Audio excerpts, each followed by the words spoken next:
Welcome to Forest Fairy. We have a special reading today for you. I'm looking for my charger. It's like, where is it? Oh, there it is.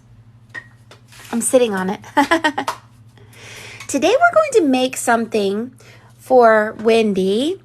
And I believe that I'm going to introduce you guys to the concepts before every reading that will interest you in this ascension process as far as getting into natural, amazing, unusual things that you can do with nature and with negative ions and with sound. And so we're gonna call this unusual time with Mary Moses, about unusual do-it-yourself craft time with Mary Moses. And this is kind of from connecting with Wendy's energy today. And it was just something that I was impregnated with by connecting with Wendy. Now, when we connect with each other, you may get the idea to write a book. Well, you met me and all of a sudden you feel like singing. Well, I met you and I connected with your energy. Suddenly I feel like gardening. All of us have a gift. And when we connect with each other, we kind of get pregnant with each other's gifts. And we want to explore this so that we can live in a magical world.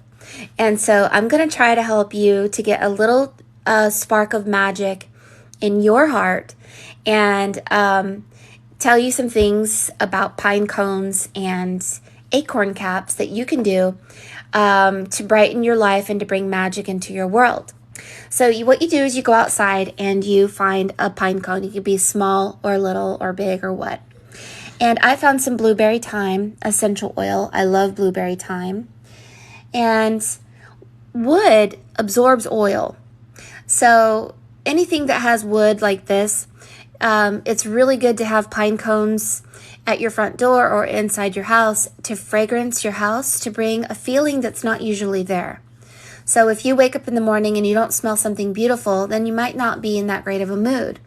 This is about encouraging the magic within you. So we're going to take this is my little fountain with blueberry thyme in it. And this is my pipette. And I'm going to cover all around the pine cone. And the pine cone is made of wood and it will absorb the essential oil. If you do not want to use essential oils on your pine cones because you're putting it outside and you're afraid a squirrel will get it, then just use olive oil and I'll show you something fantastic you can do. So in addition to oiling pine cones, you can oil acorn caps. They are also wood. And they absorb the wood and heat when they are out in the sun or on a windowsill. Let's pour a little bit more in there. When they are on a windowsill, they will actually heat up and emit a beautiful fragrance. So you just kind of oil the inside, the outside, everywhere. And you can get creative with it. Just making it all nice and oily. And it'll give it some time, like about 5 or 10 minutes, and it will completely absorb the oil. You can also dry orange slices like this and oil it and set it out. It's like potpourri. All right. Now, did you know that you can activate crystals with sound? Did you know that salt is a crystal? Did you know that you can make your salt magical? So what we're going to do is we're going to activate our salt with sound.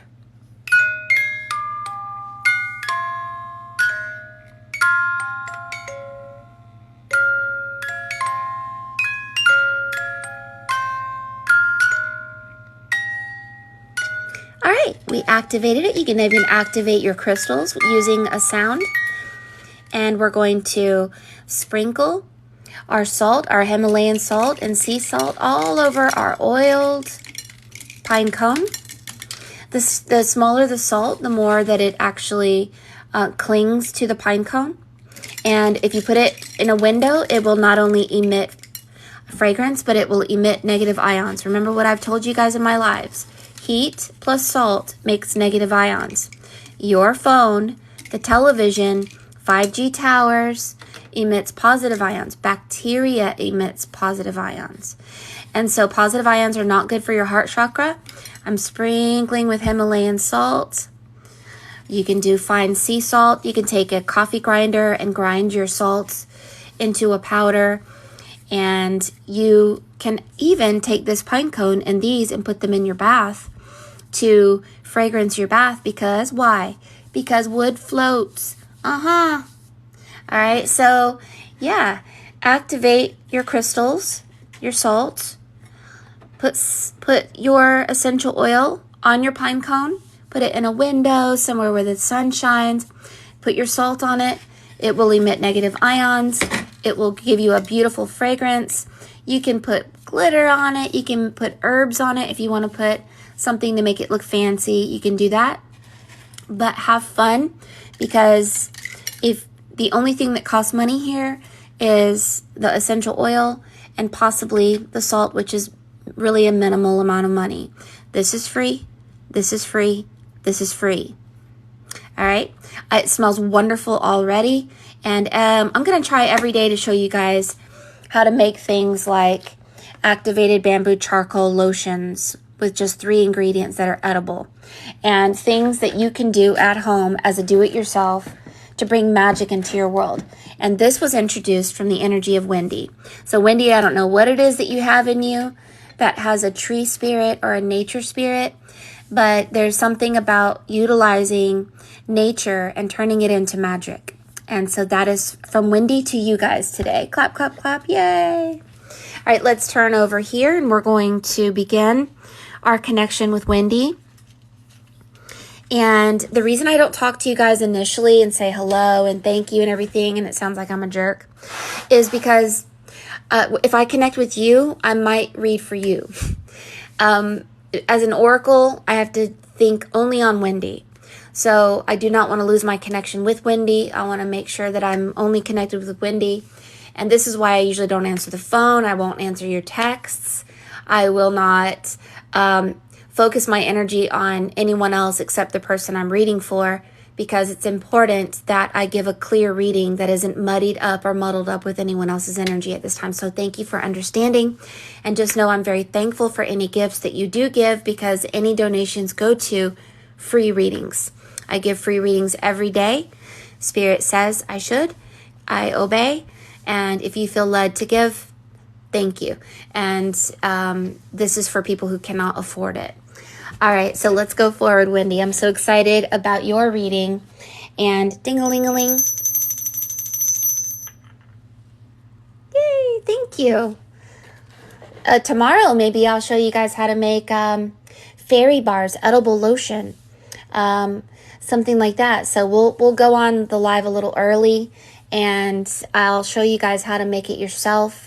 Of course, I sell these if you would like to buy them, but more importantly, in case I'm not here or whatever, I would prefer that you guys learn to make this yourself, because I'm kind of like the mommy that wants you to not need the mommy anymore.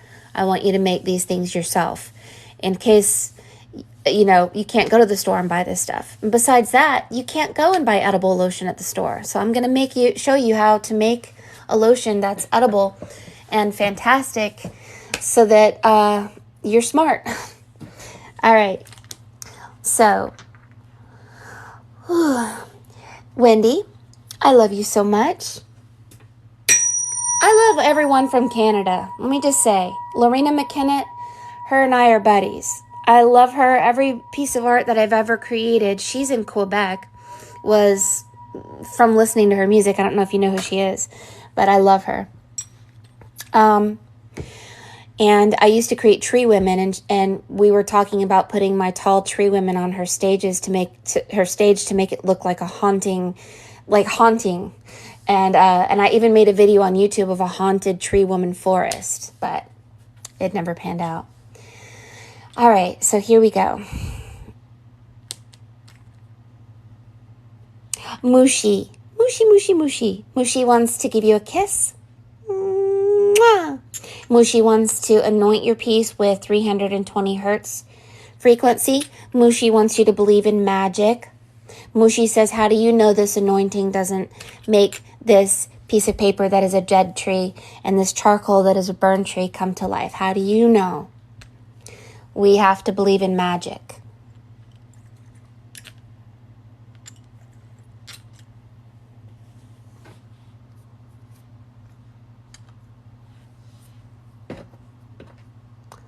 There we go.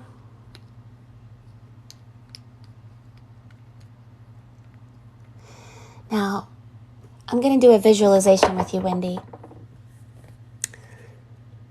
I want to tell you something that I didn't tell you on the phone. The fact that you accidentally sent me a rat is something Spirit has been teaching me the last 2 weeks about the symbol of the rat.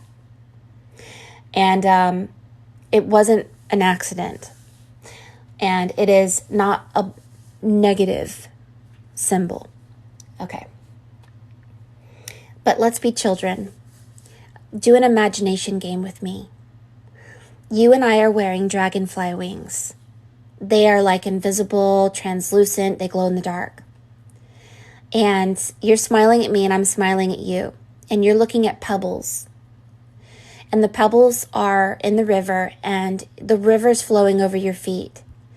And you're explaining to me that the bottom of your feet talks to rocks. And I say, and I splash you. And you giggle and you say, try it. And I say, okay. And I put my feet on the rocks with the water rushing over the top.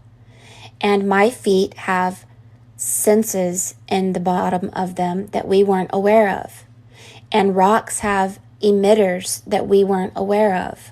When you put your feet in a river with river stones, barefooted, and you touch the rocks, the information of these rocks have ancient energy that will go into our dreams and begin to manifest and awaken things that are magical. And so you and I are seated on a riverbank, absorbing the information of these ancient rocks, and it's a secret. And what we learn from these rocks, we make a pact that we don't tell anybody. It's between you and me. And we make a pinky promise, and we make also a rule never to take a rock out of the river. They are there for a reason. And so we leave the rocks there because we know that they are sacred and they have a job. Okay, that's it. Let's go.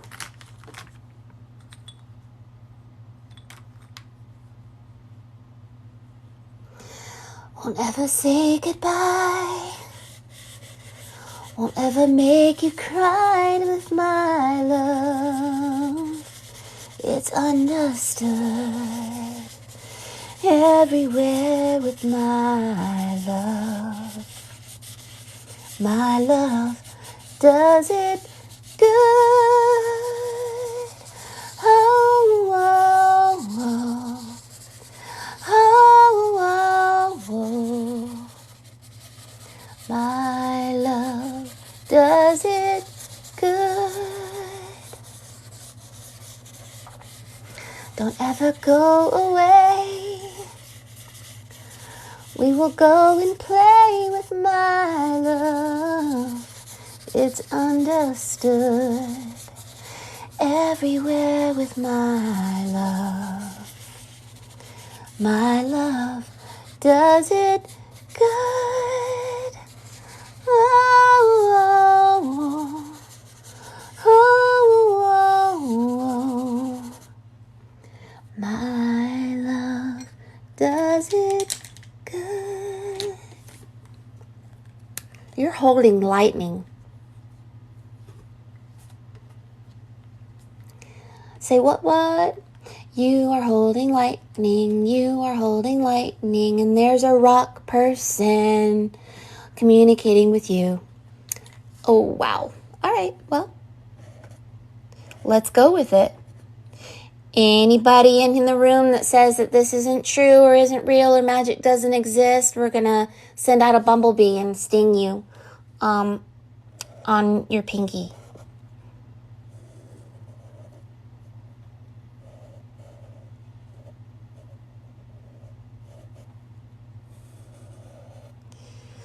So here you are. You're holding lightning.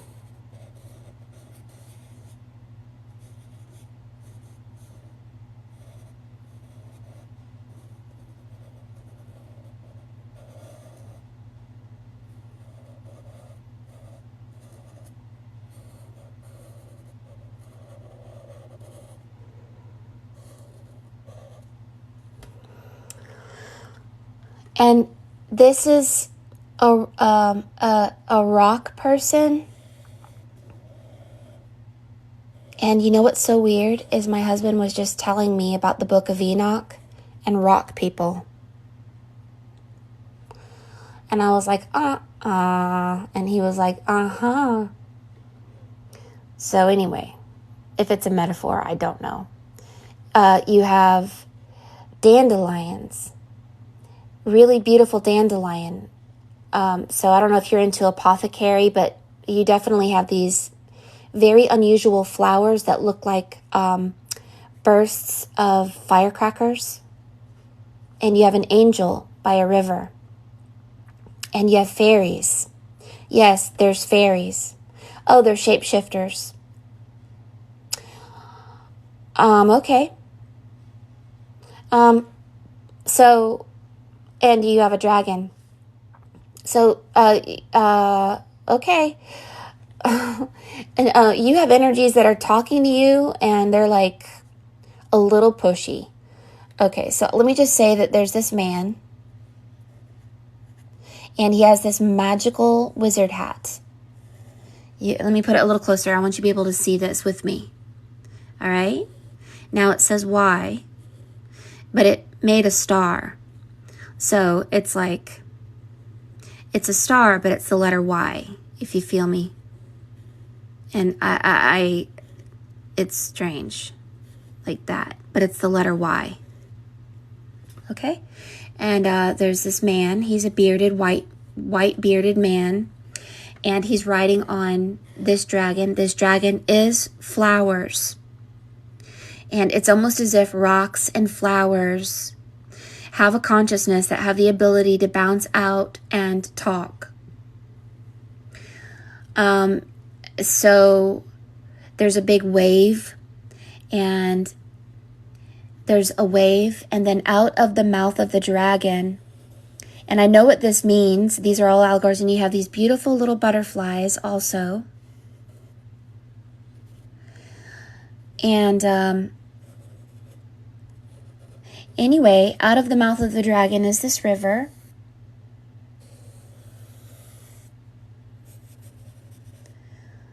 And this dragon is a flower manifesting as a dragon. And this flower is manifesting as a man, an elf. But it is not an elf, it's a flower. And they won't tell you this because they don't want us to know that our consciousness has the ability to be many things. Somebody doesn't want us to know. But I'm not sure why you're holding lightning, and it will absolutely come to us and tell us. But so you have this stag also. Oh, congratulations, you won a stag book. Anytime somebody gets a stag in their art, they win a glow-in-the-dark stag book. Remind me. My gosh, I always forget. Then everybody gets mad at me and says, oh, you're a jerk. And I'm like, oh, I'm not. I just forget all the time. All right, so here's the stag is white. So congratulations. Let me show you what the book looks like.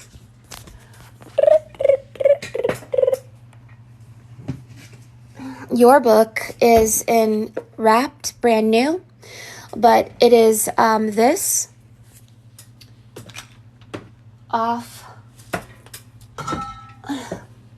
glow in the dark. See, it glows. So you got to believe in magic. All right, so then every picture in here is a picture of a white stag in some form or way. And you can take a white marker and draw on the black pages, or you can take a black marker and draw on the white pages. If you're in a good mood, you can draw on the white pages. If you're in a bad mood, you can draw on the black pages, whatever. Have fun with it. Let your inner child explore and be happy. Make an apothecary thing with it, whatever. That's yours. So the white stag has alchemical meanings that are very significant. We will continue looking at what that significance. I'm going to start a new language. I'm tired of being wrong. I'm going to say that everything I say wrong is actually right. How about that? There we go.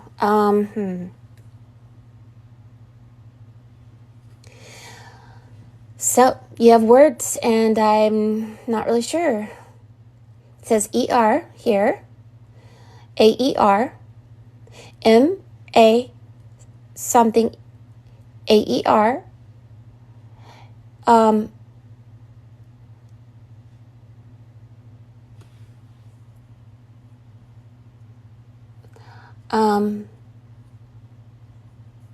and it's strangely spelled. Maybe it's goes right to left. RAE.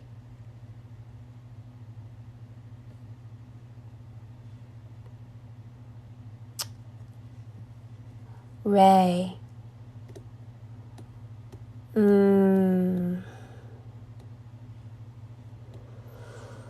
I know who the goddess Ray is. I will look and see if this is connected to you or not. I don't want to bring out the name. I could be wrong. Let's move on and look. So this is a female who's speaking.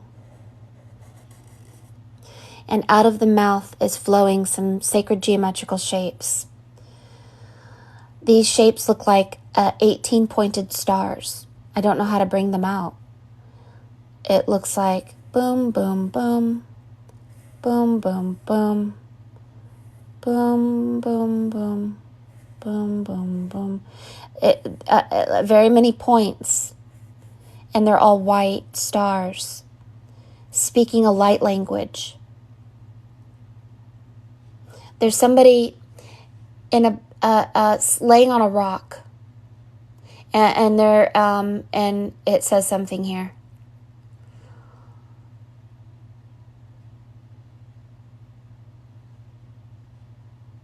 Maker, some kind of maker, MAKER, maker.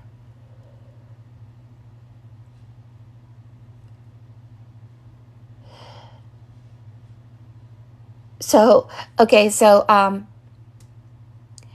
this is going to sound so dumb, but the Queen of Hearts with her little soldiers are like up here. And see the soldier guy right there? And then the Queen of Hearts is right there.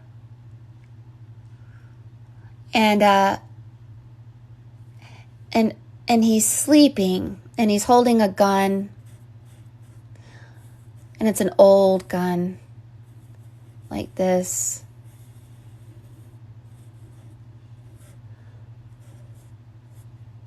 And his head is heavy. Oh, he's a rock person. Okay, I thought it was like the Queen of Hearts. He's a rock person. They have rocks on their heads. All of them do.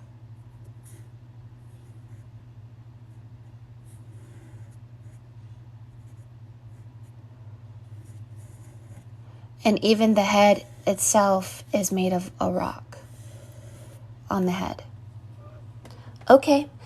You have the ability to speak to rocks, or stones or crystals, but there's something about your energy that is connected to electricity and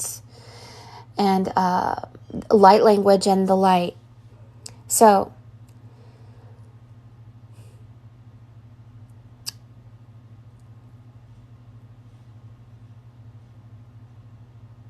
it's almost as like I feel like a fool telling you this, but let me just say that you have the phoenix, the phoenix. This is about a rebirth and all of that. But these rock people, they could take the shape of a pyramid, and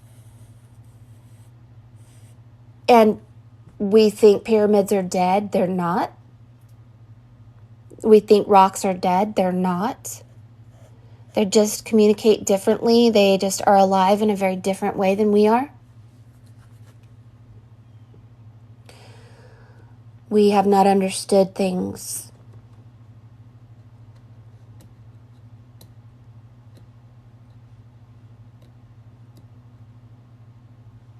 Yeah. Apparently, the pyramids and these rocks and the mountains, the consciousness of them are way down deep under the earth. So the face of the mountain, the mountain is under the earth. And the consciousness of it goes up into the stone, and then we get messages.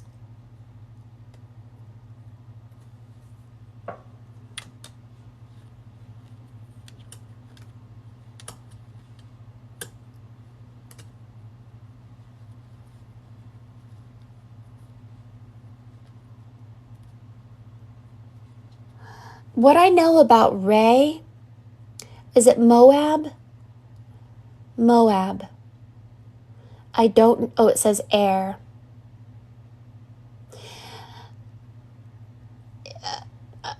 I'm gonna go ahead and go with Moab, because I see it very, very plainly. But it also had the word air. So this may be air element talking to you. You're holding also a ring, like a ring of power. This is a ring of power is usually an information that most people don't know. So this rock person is touching this young girl, like that would be you, and you have these little antennas, like puffy antennas, and your hair is made of flowers. You come from these people. Your consciousness somehow got stuck here. And you will hold the ability to connect with these energies somewhere within you. Don't know how you came here. I will look and see how you even got here. But this person is putting their hand on your head and pointing at your mouth that you have the ability to speak the voice of the stones.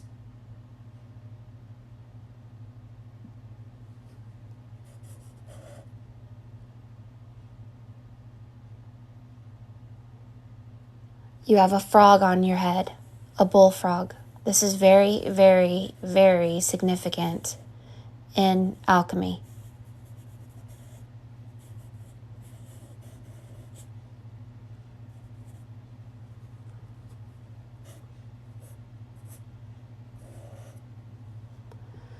You also have a coin with a cross on it.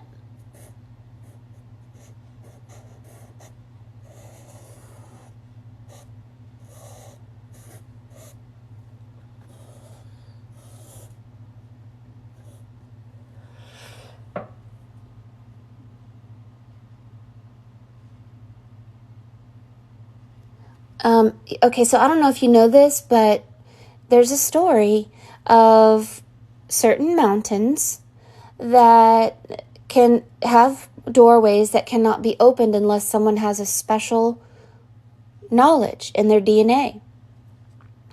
It's a knowledge. And this knowledge is not a knowledge of everyone. It's not something that everyone possesses. There is a older woman here coming forward, holding a portal of parallel worlds.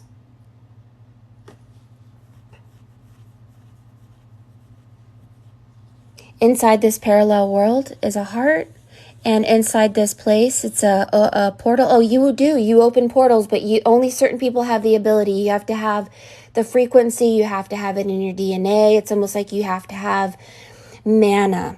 Manna is not the food of the gods. Manna is a supernatural power that objects, people, organizations, certain things possess, and some people have it, some people don't.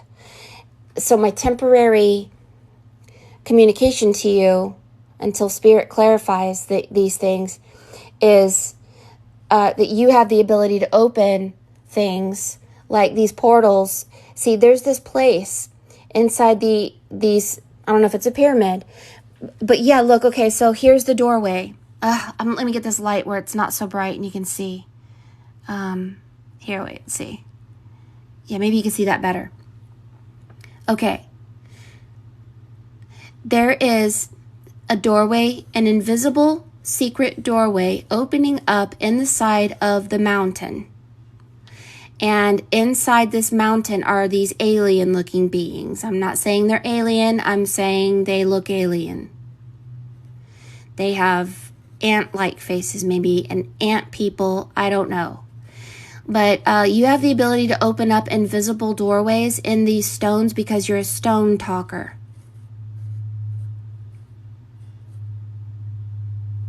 If you didn't know this about yourself, welcome to my world. Welcome to the world of, you also have the name R, so there is some connection to you in Armenia in your blood. So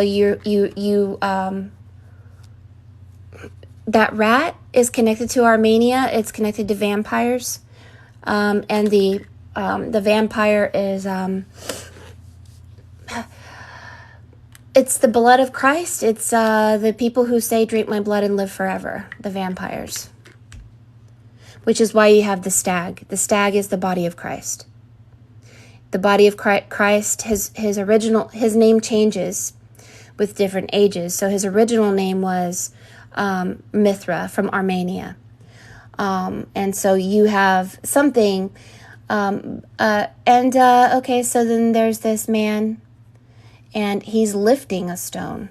So you don't just open things. You just you need to practice connecting with crystals and stones if you don't already. If you're not already attracted to them, what's wrong? You should have already been attracted to this already. But this is in between two tablets of stones connected to Moses, maybe. The two stones of Moses are an allegory of stone tablets. And an upside down world or something. Anyway, so you're holding a fish in your hand. And I believe this is a communication that we have left the age of Pisces. We are no longer under restriction of knowing who we are and what our power is. And so stepping into this power takes a lot of practice and a lot of faith. And you need to take your little antennas and begin to connect with your double self, who is a stone speaker herself. You and your double together will call forward with specific visualizations.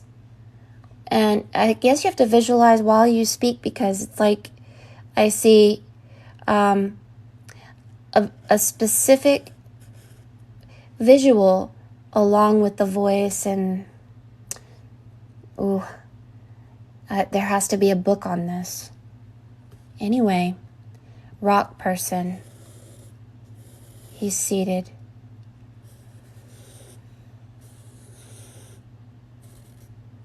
And you're here, being trained. So they have the ability to manifest as anything. So if you meet someone at the grocery store, it's probably not a person, it's probably your double. If you're talking to your significant other, or someone you love, and they say something that you've been thinking about, it's probably not them, it's probably your double. If you turn on the radio and something answers your question, it's probably not the radio, it's probably your double. If you start seeing numbers, it's probably not that, it's probably your double talking to you. If you are led to crystals and stones and the stones start talking to you, it's your double telling you what the stones are saying. Your double has a power. You just have to hear what your double is saying and align your frequency with the frequency of your double self. Because a long time ago for you, you could move spaceships with your mind. Everything was operated telepathically, and we lost our ability to do many things. And We went to an upside down world. There's a child, a baby, upside down. And I'm going to tell you what I've seen in my readings, and I don't mean to be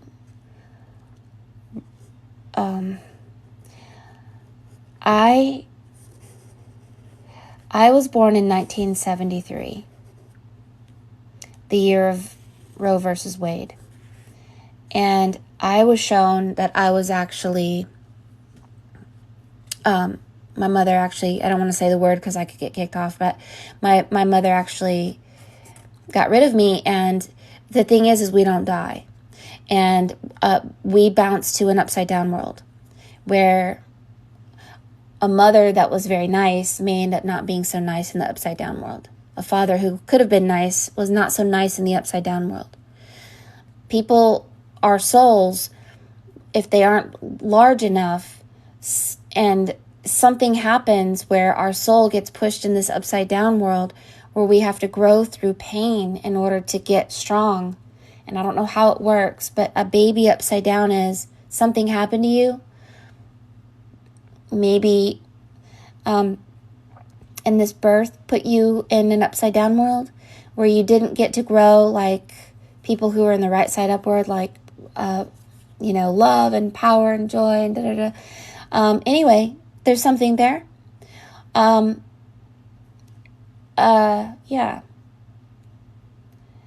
And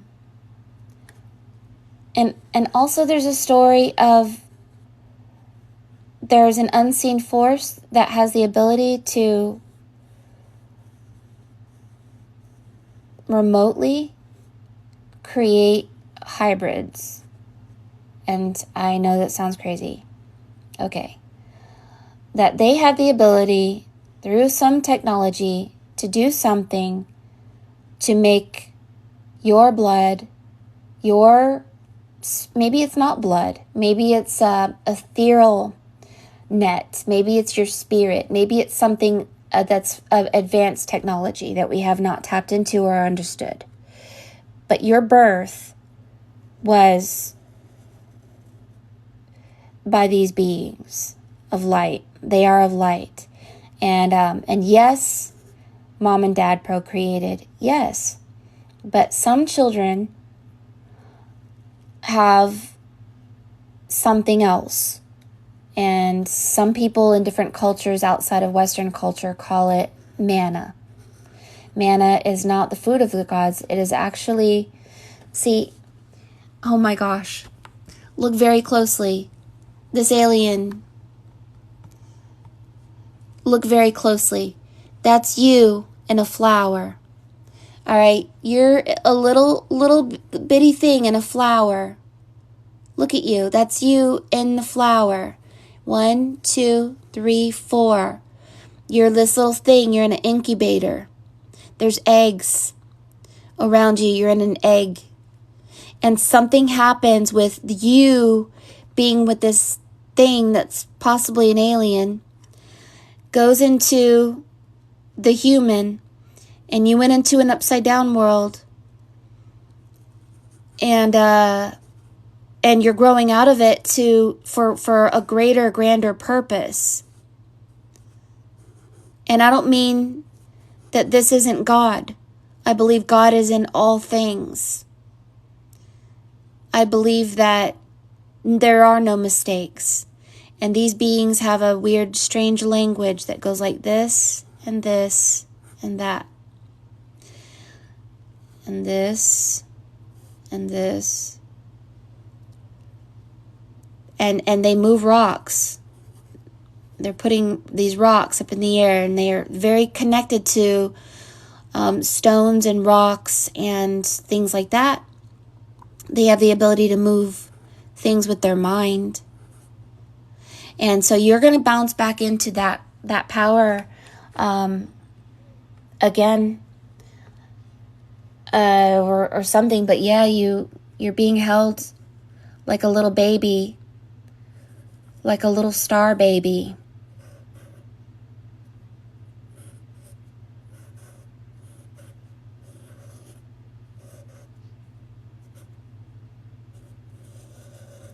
groomed for a specific purpose.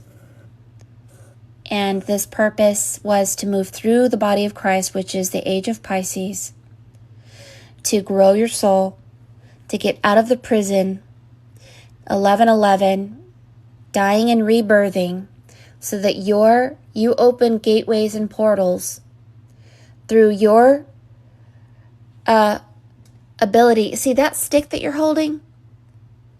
That looks like a lightning stick? This person's holding it too. A lightning rod. It's an anti-gravity rod. Oh, you're holding an anti-gravity rod. It's made with electricity. It only works with electricity and it makes things float. Oh, you can lift up a stone with the anti-gravity rod. Lifting stones. There's a man here who lives in Florida who made an anti-gravity rod, and he lifted these stones, and he put these stones all over his yard. There's no way he could have lifted it.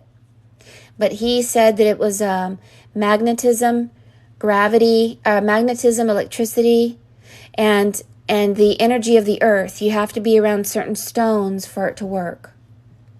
So anyway, inside these portals, there's some girls in there. And they're playing, and they're with a mom, and they are, they're in a little world. There's a dad seated on a chair, holding the children on his lap. Your double self has the ability to open portals to different worlds and time travel, and you need to go along with your double. And the more you work on it, here's your hand. You actually put your hand like that and like this.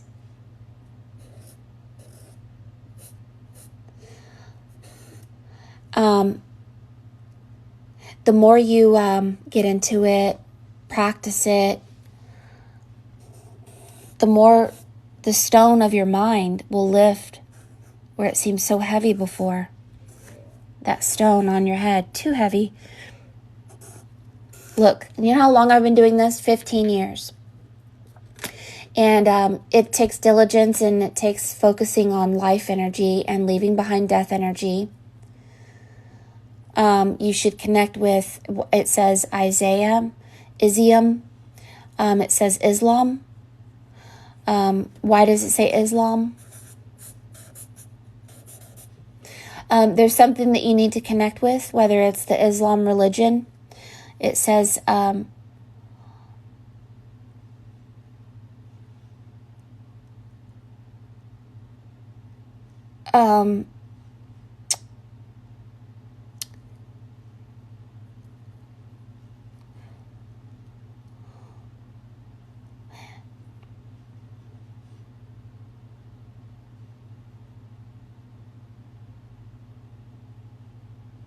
Islam lost. I don't know why it says that. And then it says, there's some almost like Hebrew language here.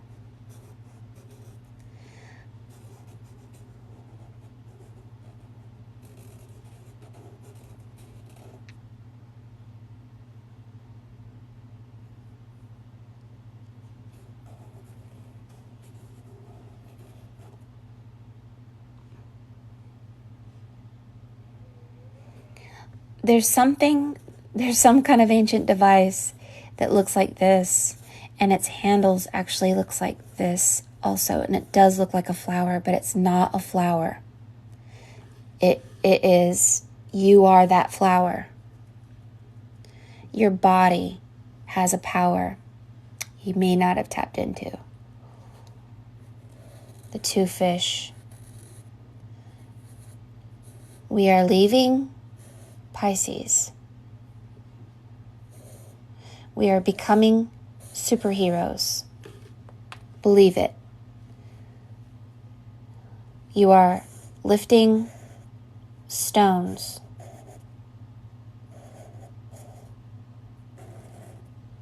With this rod. It's connected to your mind. But it's not by you that you do these things. It's by your double. But you do come from a place, and there's some strange things there.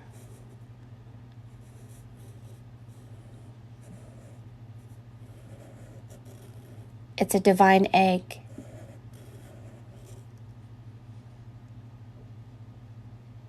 And I know that some energy here is sad that you had to come here.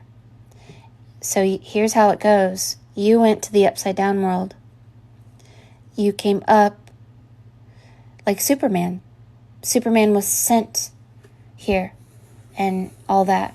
The difference between Superman and you is I think many of us have lost knowledge of everything.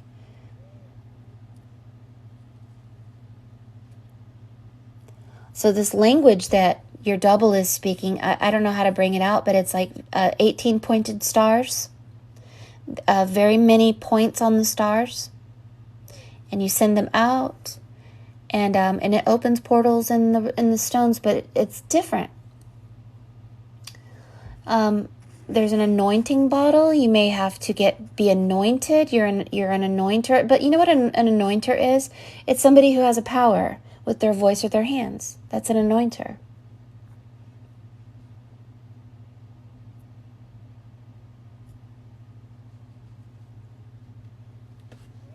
And there are these fairy-looking people with their fairy hats, but they're stones. I'm sorry. They're very strange stones. I asked my husband, I was like, who are those stone people you were telling me about? And it was from the book of Enoch, or some book that he was reading, where they weren't stone people, but they were connected to the stones. Mountain stones.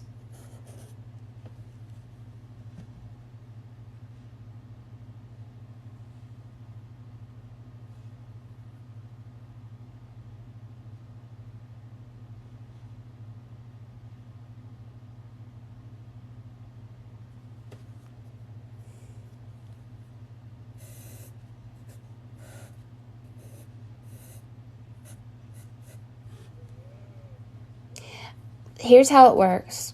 You're going to begin doing things differently. You're going to begin thinking things differently.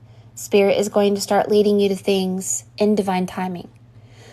Don't judge the Holy Spirit. Don't judge your double. That's your double. Your double is some maker here. Let me see. It says, I am. It says, I am, and then it has a star. I am back. I am back from what? I am back. Oh, this person's going to talk to you through this area right here, all right? I am back.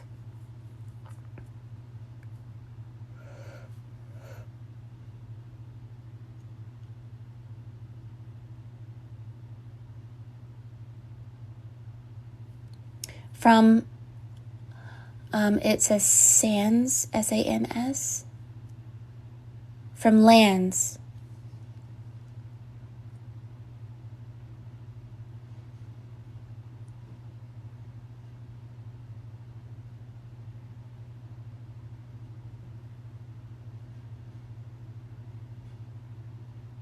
Anu.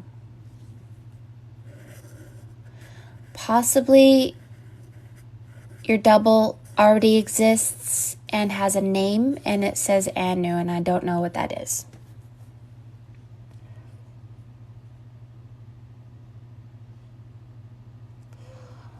Now, you have a salamander here. Salamander is also a symbol of alchemy.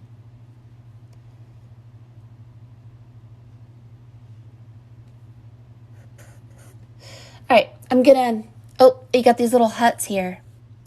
The huts are made out of straw. There's also a symbol of a man wearing a cloak, living in a strange looking house. He's bearded. He's a man. He has a tunic. He's holding a device. These are our mountain people. They can be a human. They can manifest as human. Their consciousness can go inside things. We shouldn't underestimate their power. We've just been ignorant to things for a while. They can bounce their consciousness in animals and people and you. And they're part of God. So we don't need to be afraid. They are just part of what God created. We just have forgotten. So, all right. So you are at 13 o'clock. You're not at 12. You've left the muggles. You've left the munchkins. You are stepping into your adepthood. You are beginning to realize you have been rebirthed. You are no longer in the age of Pisces. We did come from an underworld where we were powerless and we had to grow in very painful ways through the age of Pisces. The age of Aquarius is not linear. It takes an awakening. When you become awoken, you become the pillar of Solomon. So you've entered the temple of Solomon. This means that you have left the old world behind. One of the things that it says in the Bible is that the truth has been restricted for the glory of God. And those who seek the truth will find it. So the truth has been restricted from people, even from the Bible, right? So when we seek the truth, we will find it. And this truth is that we come from different places. And we were sent here that yes, we were born by humans, but there's an element to human beings that make us who we are, that are behind the scenes. Has something to do more with a spirit or some soul makeup of some place. So like Superman, you have now grown yourself and you're starting to awaken that you have a double. You're starting to awaken that you may have a power. And this power will lead you to do great things in the future. So put your little antennas up and hear the voice of Spirit and begin to dance and play with your voice. Dance and play with your thoughts. Dance and play with concepts that seem impossible. Believe in magic. And I guess the reason Spirit brought you wood and rocks as your communication today is because this is who you are. You're all about earth and stone and electricity and ancient energies, very, very ancient energies that you've had to grow through to get to where you're going to be. It's an exciting time.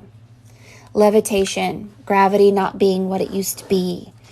You know, the apocalypse is the twin brother of Zeus, and Zeus is connected to electricity and the electricity rod. It's his staff. And apocalypse governs gravity. So gravity was a curse.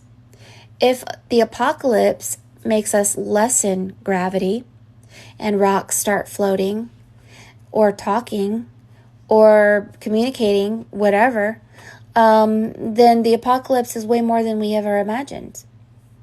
Maybe this is how pyramids and things were built, because gravity wasn't the way it is now. Maybe things floated. Maybe people flew like Harry Potter.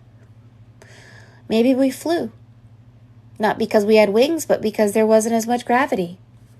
If Zeus's twin brother cursed us with gravity, then now we know why everything's made of stone. It was made of stone because it couldn't sit on the ground unless it was very heavy, because we didn't have as much gravity as we have now. So they had to make these very heavy structures in order to have anything. Everything had to be made out of super heavy stone. And these stones were healing, they healed, and they spoke. And we used the energy of the stones to be telepathic and to even hear the voice of God. To this day, monks and very advanced shamans, and even think about Jesus, rolled away the stone. Really? Jesus rolled the stone away? How did Jesus roll the stone away? Did he have an anti-gravity rod? The stone, the resurrection stone, and these stones, there's a possibility that a long time ago, we could lift stones, heavy stones, because maybe we lived on the moon. I don't know. But somehow their gravity wasn't the way it was today. And this is something that's in your memory. This is something to reconnect with and to explore. I will, when I make your video, research and ask my husband again what in the world he was talking about, these stone people, to reiterate exactly. Because somehow our consciousness got stuck in some weird realm by the letter M. And this being stuck in here, we were under a staircase, like a prison. But we're coming out, and we are in the Temple of Solomon. And the Temple of Solomon is that God has finally awoken within us, and the truth has awoken within us, and we are going back to connecting with our double and with God, where before we were completely in a prison. But anyway, it looks like you're a star child. Isn't that exciting? It says C.S. Lewis. So I don't know why it says that, but maybe this is something connected to this. I'll look into it.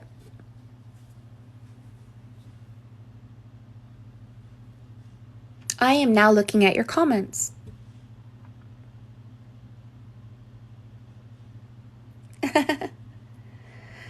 Rock people. Oh, you know what? It says,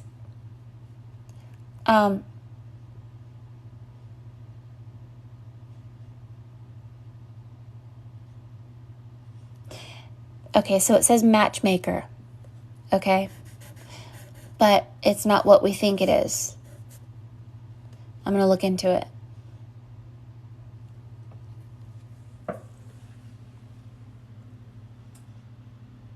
Oh, thank you so much. Oh, I love you guys.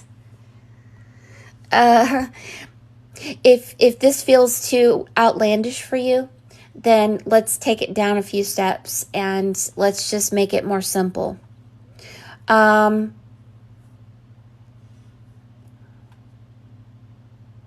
Stones are grounding. A stone on our head symbolizes protection, but also could be a heavy load. Let's look at the frog symbol in your piece. Also, you had the frog and the salamander.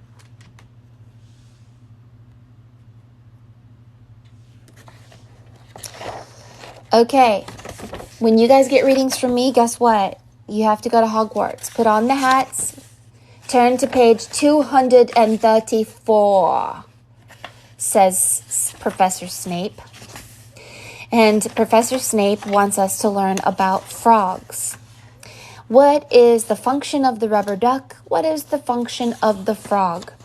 The frog is an earthbound creature. Frogs have a power that we don't know about. Just because they don't speak, just because they seem like they're sitting around doing nothing, wasting space, doesn't mean that they don't have a power. All right? Frogs are earth creatures. They absorb the energy of the earth. If the frog sits still enough and doesn't move, they say that the frog can levitate. There's an ancient story about this. But it takes a laser light focus. These frogs absorb the truth, the frequencies, and the energies and the voice of the earth. And they do have a power. And they do things. And so do turtles. My daughter has a turtle that my husband gave her for Christmas. And I talked to the turtle. And I took the turtle outside to go see the Hobbit house with me. And I felt like the turtle said to me, I talked to the earth, and the earth needs me. And we put her in this box, in this glass container cannot feel the earth, cannot feel the voice of the earth and the energy of the earth inside the shell. And we don't know what this shell does and the purpose of the shell or the purpose of the skin of the frog connected to the earth. But they're wanting to tell us that they have a purpose and we don't know what that purpose is, and we shouldn't judge or think that these animals should be in a cage. They shouldn't. So, here we are. The frog is in the water. Your frog is not in the water. This means that you have bounced from the age of Pisces and the water to the age of Aquarius. And if you keep your mind still and feel the energy of the earth like a frog, you'll be able to do things and feel things that you had not felt before. Now, we will look up what the alchemical symbol is of the frog, but there are many meanings of the frog and the salamander. But let's go to Armenia, because you accidentally sent me a picture of a rat, and you do have the name R there. Now, that rock that's on your head is connected to the ark also, and we're going to talk about that. Our Father, who art in heaven, who made the ark, hallowed be thy name. The god Ar from Armenia was the original god, both male and female. The female counterpart, her name was Haya.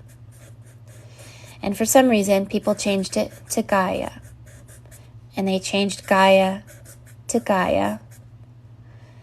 And so anytime you see the word Yah, you're thinking of a female. And Yah means moon. So when you think Yahshua, you will see that the original Christ was both male and female because of the name Yahshua. Yah means moon. Shua means the ray of the sun, like a rainbow. Okay. The original Jesus was named Mithra. There's a secret to that name. The name R is spelled backwards in the name Mithra. Mithra was both male and female. Mithra said, "Drink my blood and live forever." Mithra was born of a virgin. Does that mean that Mithra was Jesus? We're not sure about that. I think that what it really is saying is that Mithra and Jesus comes from a place in Armenia that's near Transylvania, and this is the original Adam and Eve that was not cut. So there's still a race of human beings that live forever, like the original Adam and Eve. The original Adam and Eve were not cut. Adam had two souls. The story of Adam and Eve is the story of Ar and Haya. Eve being Haya, Ar being Adam. So there are human beings who were not cut. They are both male and female. They self-impregnate like Jesus' mother. They're born of a virgin. Of course they're born of a virgin. They self-impregnate. They are connected to the dragons.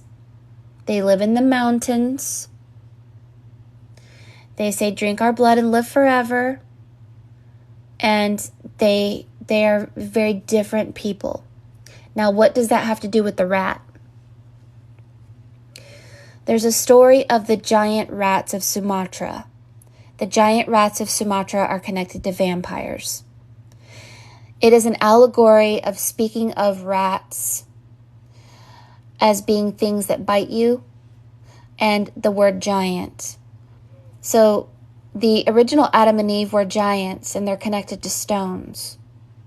And these stone people and their shape-shifting abilities and these superpowers that they had were the original race of the Adam and Eve that still live in the Garden of Eden to this day.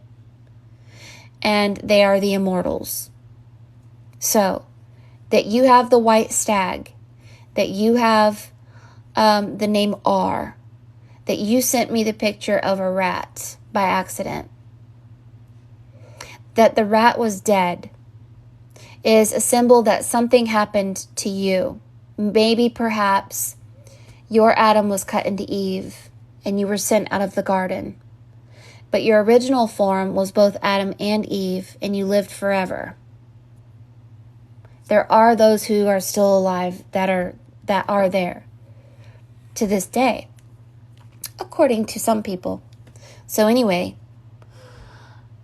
so they live in the mountains, and they have these abilities to speak telepathically to not only God, but to nature. This is why the atom had control over the earth. How is it that the original Adam and Eve, before the Eve was cut from Adam, had control over the planets and animals under the ocean and mountains and everything? Because they had a supernatural power. And the supernatural power made them live forever, and they spoke to rocks, and they spoke to animals, and they spoke to God, and they spoke to people, and they could literally shapeshift and speak through people. Now that you have connected to your double, this double knows of your original self and remembers and is a time traveler. So it's very important for you to reconnect to your double self through recapitulation, letting go of your old self, erasing your past, obliviating everything, forgiving everything where it didn't ever exist in the first place. If we came from the upside down world, every truth is upside down. So how you felt is upside down. What happened to you is upside down. Obliviate it. Let it go and forgive it completely, where you rise as light as a feather, and then you'll be able to connect with your double that lives forever and is immortal. And this immortal person comes from Armenia. It is the original Adam and Eve race that lives forever. They do exist.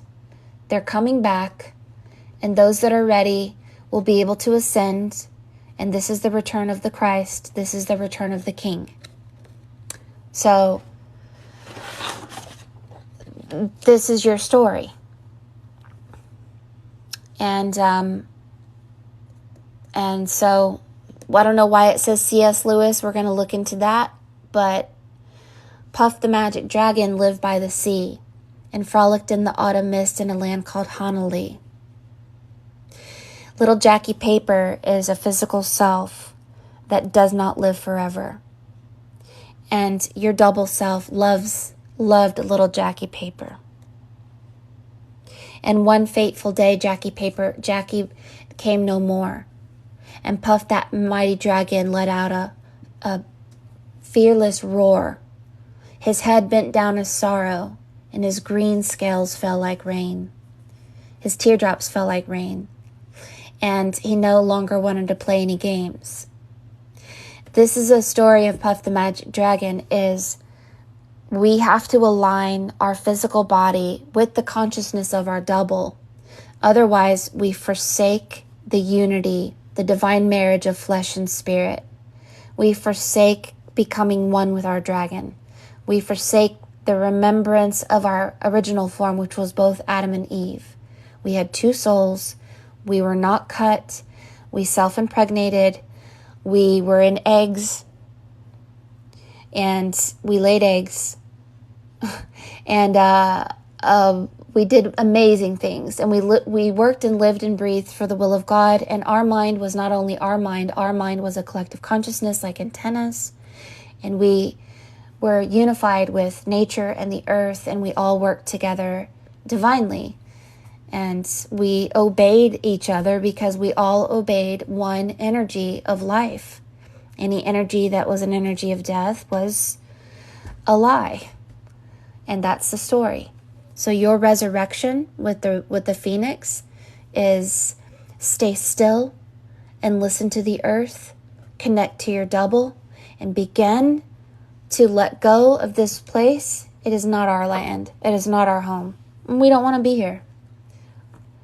And this ascension is your consciousness will bounce automatically to your double. You will not lose memory.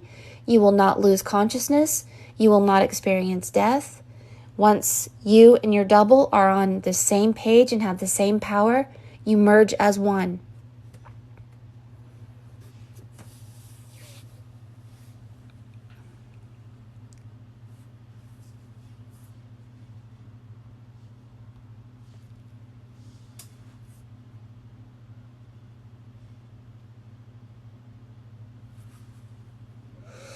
I can't wait for it to happen. I'm just waiting for my double to go, like the movie Avatar, when that man bounced his consciousness into the avatar. And they said, you're like a baby. You need a bottle. You don't know what to do. You can't even walk straight. You don't even know divine timing. Divine timing is when divine timing says jump off the tree, you know that the leaves below will catch you. You do not fear death. You know that the hands of God are there. You can see the signs. You can feel the earth. You can feel God. And this man who bounced his consciousness into an avatar didn't know this. Fell off the trees. Couldn't feel the animals. Couldn't connect his hair, which is power, to these animals. Couldn't hear the voice of the mother. Didn't trust. Didn't know. Was arrogant. Was separated from the garden. But they said, okay, we're going to give you a chance. Let's see if you can break out of the sickness, the illness. And if you don't, then we will kill you. And the avatar said, how do I dominate my dragon? Oh, well, the dragon will try to kill you. The reason the dragon will try to kill you is because the dragon sees all the lies that is filled within our minds and our hearts and will push us in ruthless ways until we surrender and realize that all of that is a lie. And then finally, when he was ready and he went with divine energy and can just fall off the tree, jump on the animal, go into this divine voice, listen to the divine voice, obey it. A collective consciousness, everyone operating as one, not because they were under mind control, but because they followed life and not death. And finally, his wife looked at him, the Adam and the Eve, unified, and said, you are ready. And he was ready. And so I'm saying to you, Wendy, you might be ready to step into this knowledge again.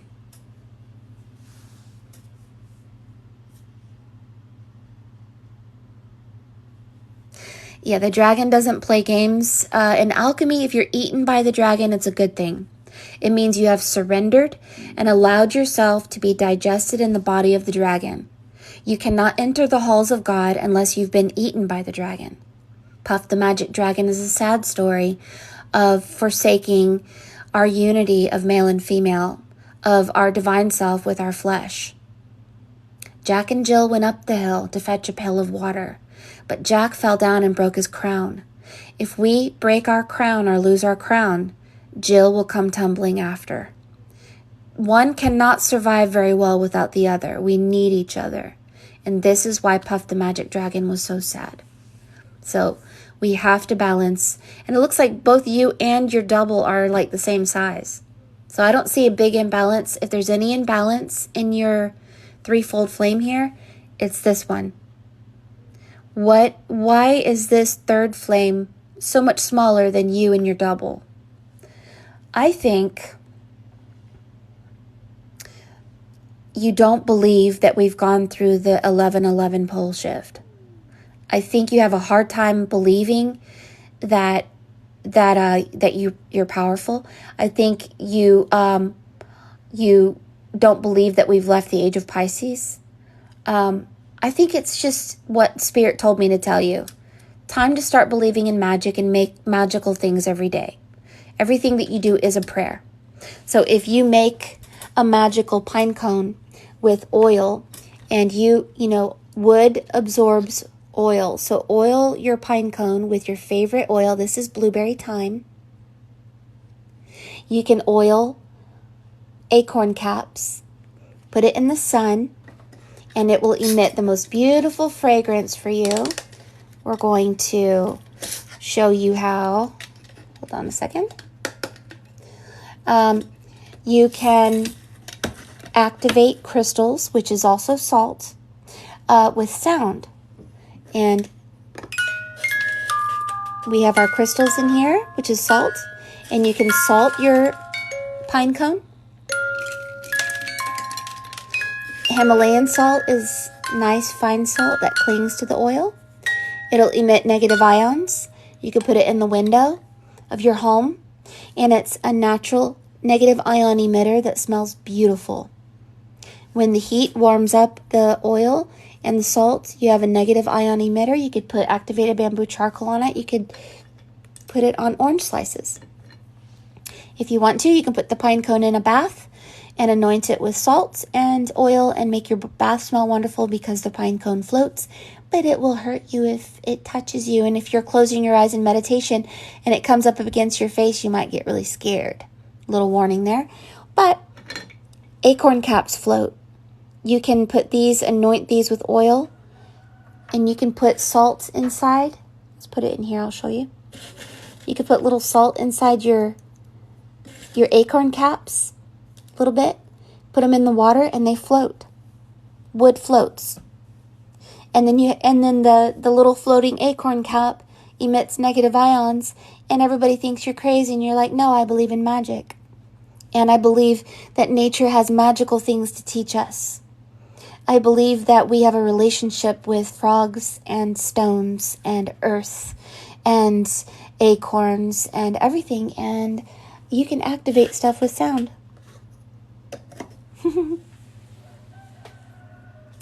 The coin is from Lady Necessity. She crosses people over a river, and she gives you a coin of either the lower realm or the upper realm. And you have gone up. Most of us are. Because when you come from a lower realm, usually the universe balances itself by putting us up.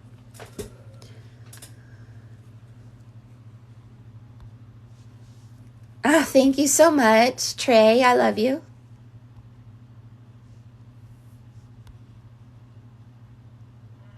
No wonder you used to collect pine cones as a kid. Yeah, and if you are, you can put you can do all kinds of things with pine cones, but they absorb oil, and that's why I make it smell so good. Put it in the sunlight, put salt on it, and make your home magical. Start doing things like lighting candles for no reason. It's not your birthday, so what? Make some beautiful things with glitter. Let your physical hands be a living connection to your magical higher self that wants you to become powerful. Get into things that are magical. Create magical things.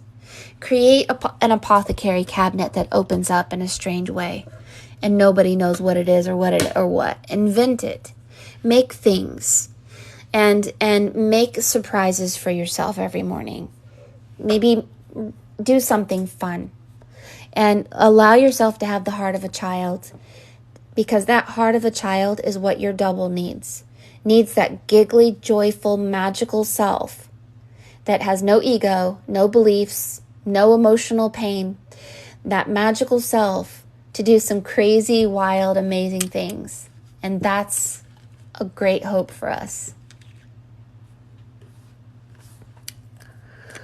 Let's look for some numbers, and then we're going to close out. So there's another fish here. This is just saying goodbye to Pisces. Goodbye, body of Christ. Goodbye, Pisces. Hello, Aquarius. Hello, this land of truth. And this truth is I'm sorry, but it takes a mind that's willing to go crazy, in a sense. Because those who are sane are under the umbrella of, I do not want to go outside of the lines and be a crazy person. Crazy, barefooted person can hear the voice of stones. Not everyone will agree with you. So don't go around telling everyone that, because they will give you their eyebrows down with a mean face and start judging you and thinking about you and whatever.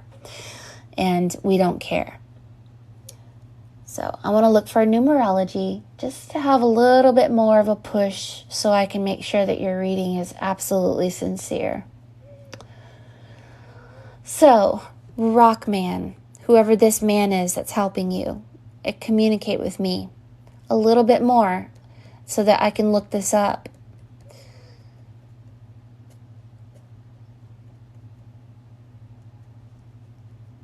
S.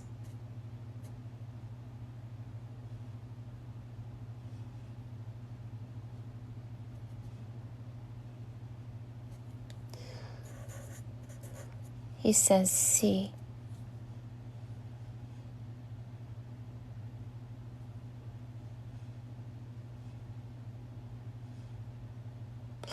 Numerology, because this thing speaks in light language. It doesn't seem to want to talk or speak in English. There's an upside down sun. This is the upside down world. I know you have the ability to speak in something else besides whatever language you're putting out here. This thing said shit. Okay, great. Please, just numbers.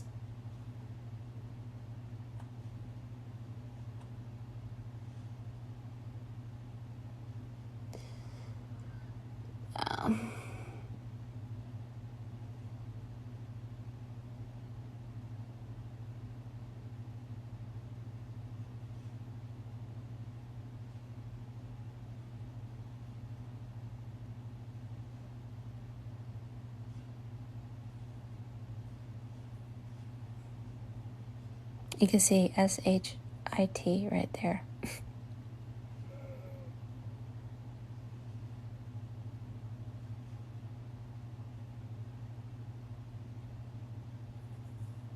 Okay, here they go. 8, 9.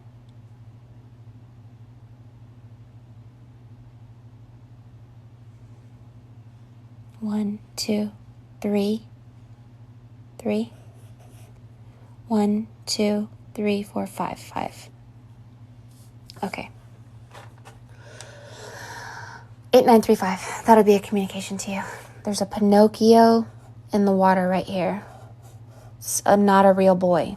Not real.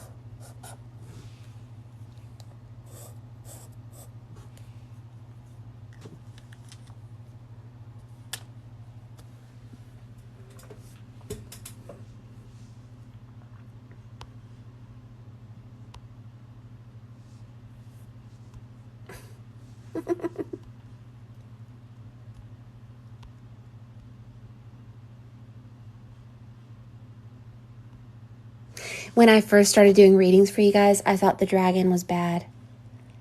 I was so ignorant. And I used to give you guys readings going, oh, you have the dragon. And people would, when I would read for them, like this reading right here, show it to you. This reading, I didn't know what to say to her. I was like, a dragon, that dragon person right there, they have a beak as a face right there. And there's another dragon right there, right? And these dragon people, I was like, and then there's a little baby dragon right there. I was like, I don't know if it's the Dracon, star system. That is the Draco star system called Draco, and that we all know Draco Malfoy represents a threat. And the dragon is a threat. And the dragon pushes you to become invisible. And the dragon wants you to be invisible. Because if you're invisible, the dark ones cannot see you nor detain you. So at first, I thought they were part of the reptilians. And I would give people readings saying that too. So I always tell you guys, my interpretation can be wrong.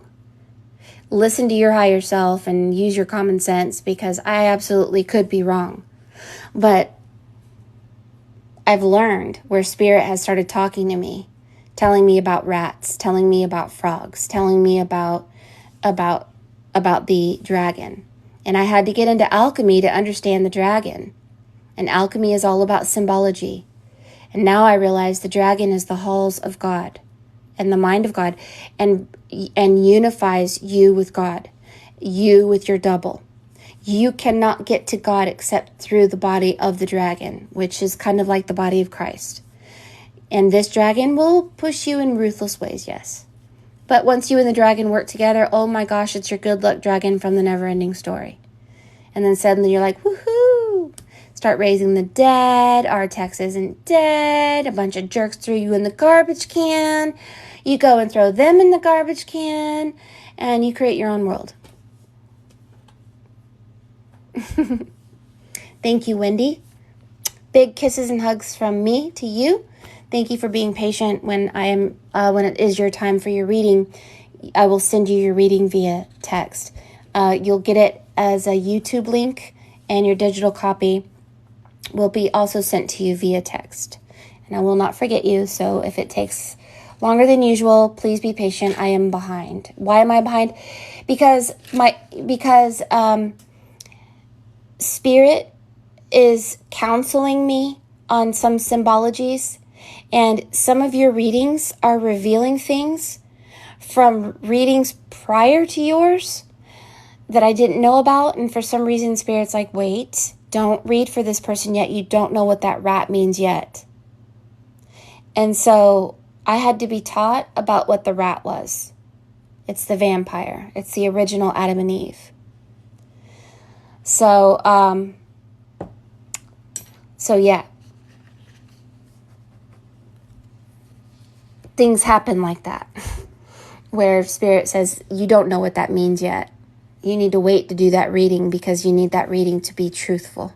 And don't tell somebody that a rat is a parasite, because that's not true. I was like, oh, okay. Free reading time.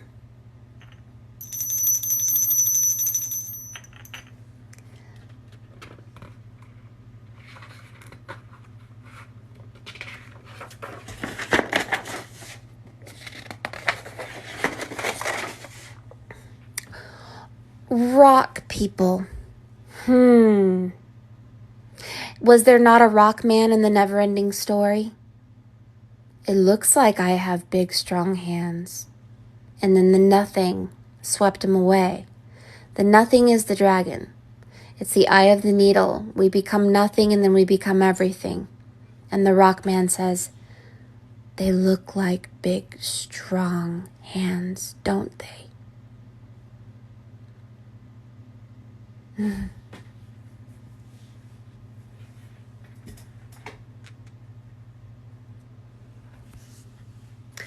So, if you would like a reading, tell me what your first name is and say, I want to see where I am spiritually. Have the heart of a child. Put all ego, all assumptions, all expectations aside and have a neutral 0 point energy. And I'll feel your energy. We'll do a meditation and we'll look at you and see what's going on and where you are. You're so welcome. Thank you, Opal Star. Thank you guys for being here and for your help. If you guys have been here helping, thank you. Hi, Ashley. Hello. Thank you so much, Moon. Oh, thank you so much, Mimi. Thank you. Who is this? Let me put you on the black rock. I can't see the white letters unless there's a... Oh, Cosmic Ray. Thank you, Cosmic Ray. Thank you, I Amy STX.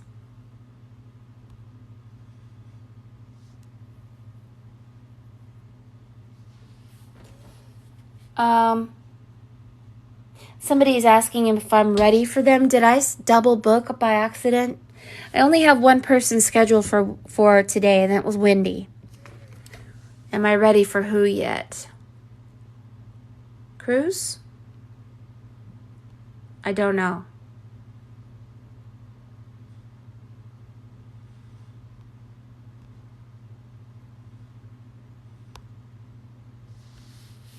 Yeah, Wendy accidentally texted me instead of the landlord, but it was of a rat. And that is not an accident. That was a symbol from Spirit going, okay, you need to tell her about the rat. And I was like, okay. Oh, Ethan, where am I? You are in a multi-dimensional universe. Ethan, if you love me, you follow me. You want reading, you gotta follow. I'm gonna send you a note. You gotta check yes or no. Will you follow me? Yes or no?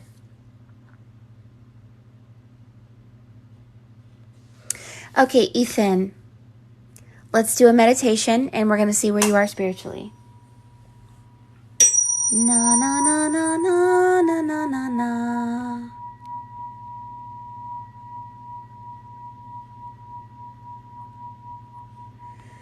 Na na na na na na na na na.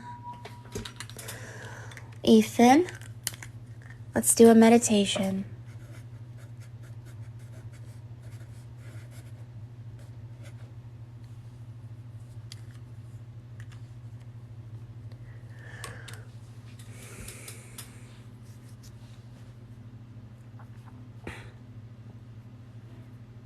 Ethan, you and I are in a basement. We're looking for treasures. It's dark down there. It's like Halloween, a little bit scary, but we like it. You're about 10 years old, maybe 11 years old. And we're going through these treasure boxes. We're not in our house. We're in someone else's house. And we're in their basement looking in their treasures. We could get in trouble. But we're very quiet and we're not there for bad reasons. We want to see who people are. And we want to see what people are thinking. We want to see what they're doing. We're curious. And so we look. And we're sneaky. And we're laughing about it. And it's fun. Okay.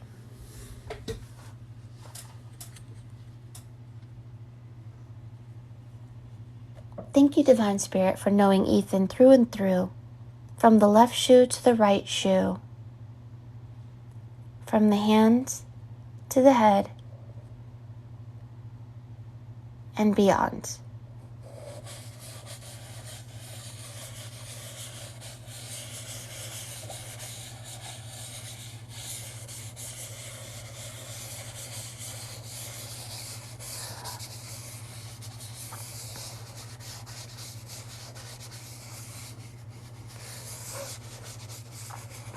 My heart is not the first heartbroken. My eyes are not the first to cry. Not the first to know. There's just no getting over you.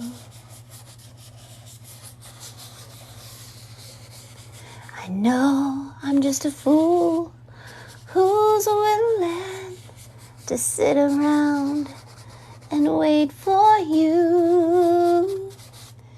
But baby, can't you see? There's nothing left for me to do. 'Cause I'm hopelessly devoted to you. You're going through the mirror, Ethan. You don't know who you are. That's why you were in the basement looking at other people's energy. You're trying to find out who you are by looking at other people.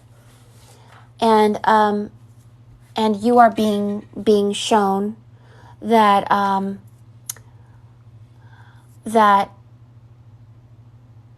it's like run as fast as you can. You can't catch me. I'm the gingerbread man.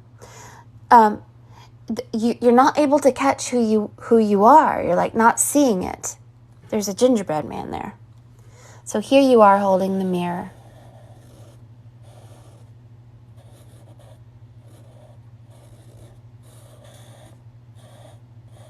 And you're like an elf.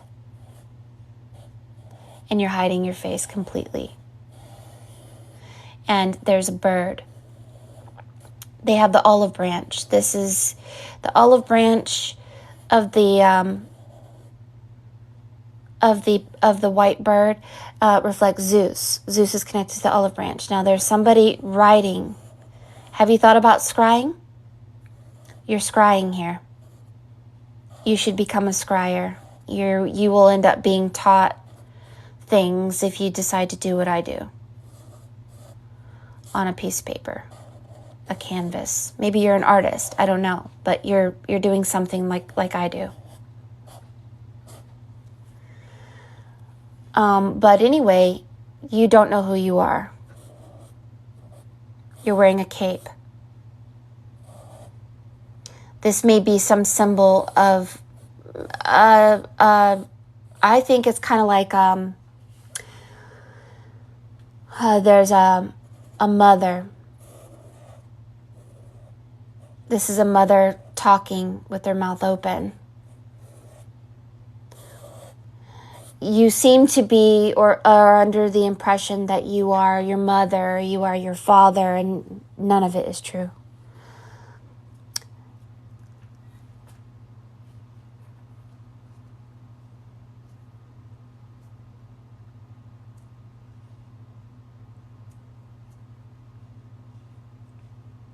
So that the white bird is touching your hand, and your hand is the olive branch, you come from Zeus.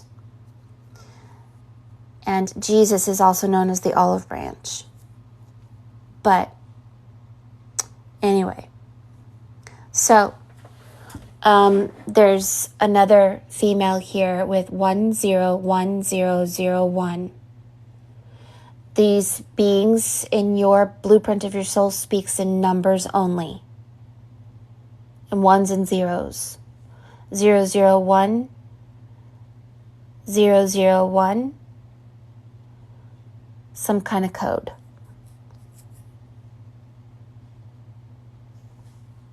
So here you are, smiling, and you have a piece of yourself reaching down. You're flying. You're flying to the lower realm.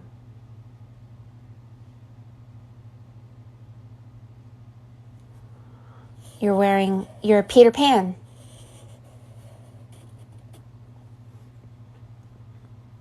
Flying on the wind, windy.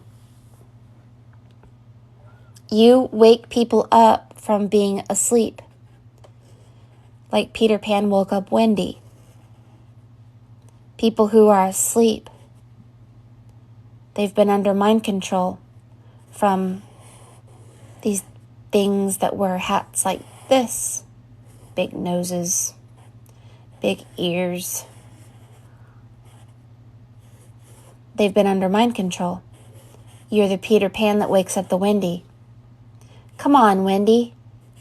Wake up. Leave your family behind. Let's go take some adventures. But I don't know how to fly, Peter. Take my hand, Wendy.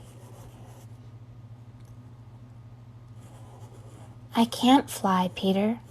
You have the key of Solomon in your hand.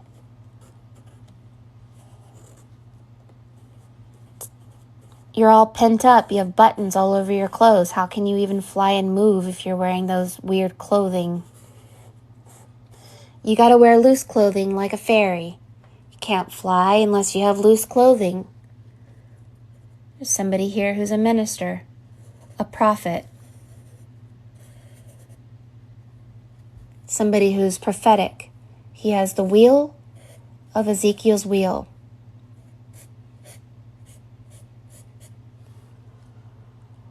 Come on, Wendy.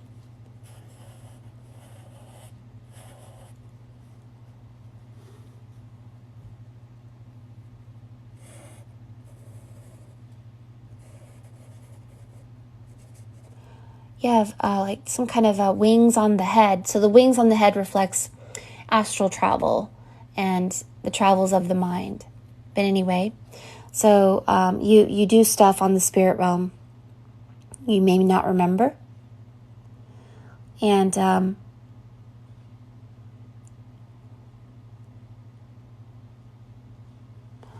you have a mother goose. So you really, your job, spiritually speaking, if you can awaken. So here you have somebody, this is Moses parting the waters.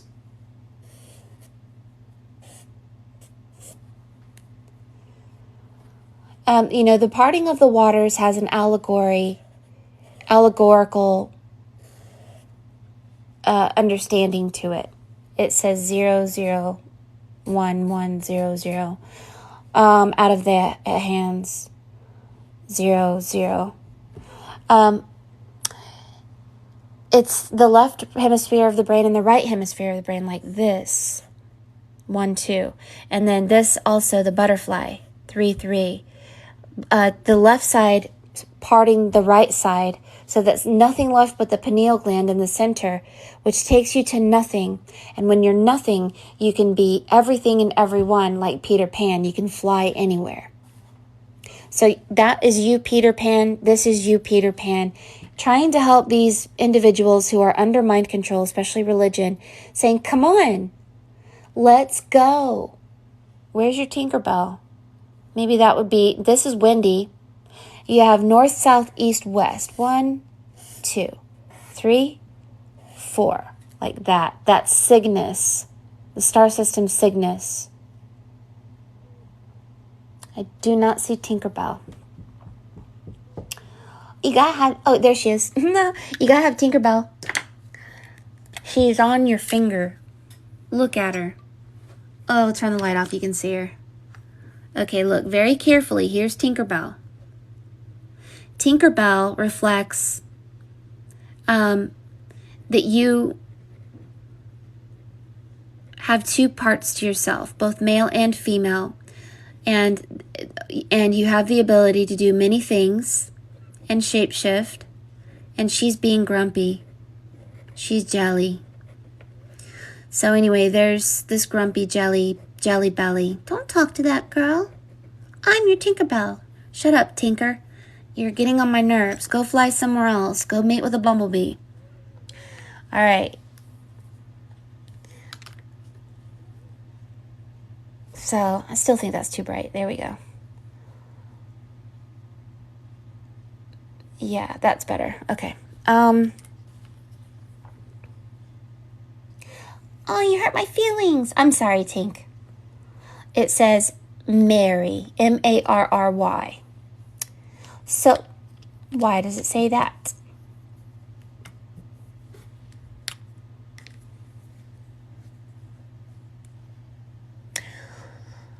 Marry.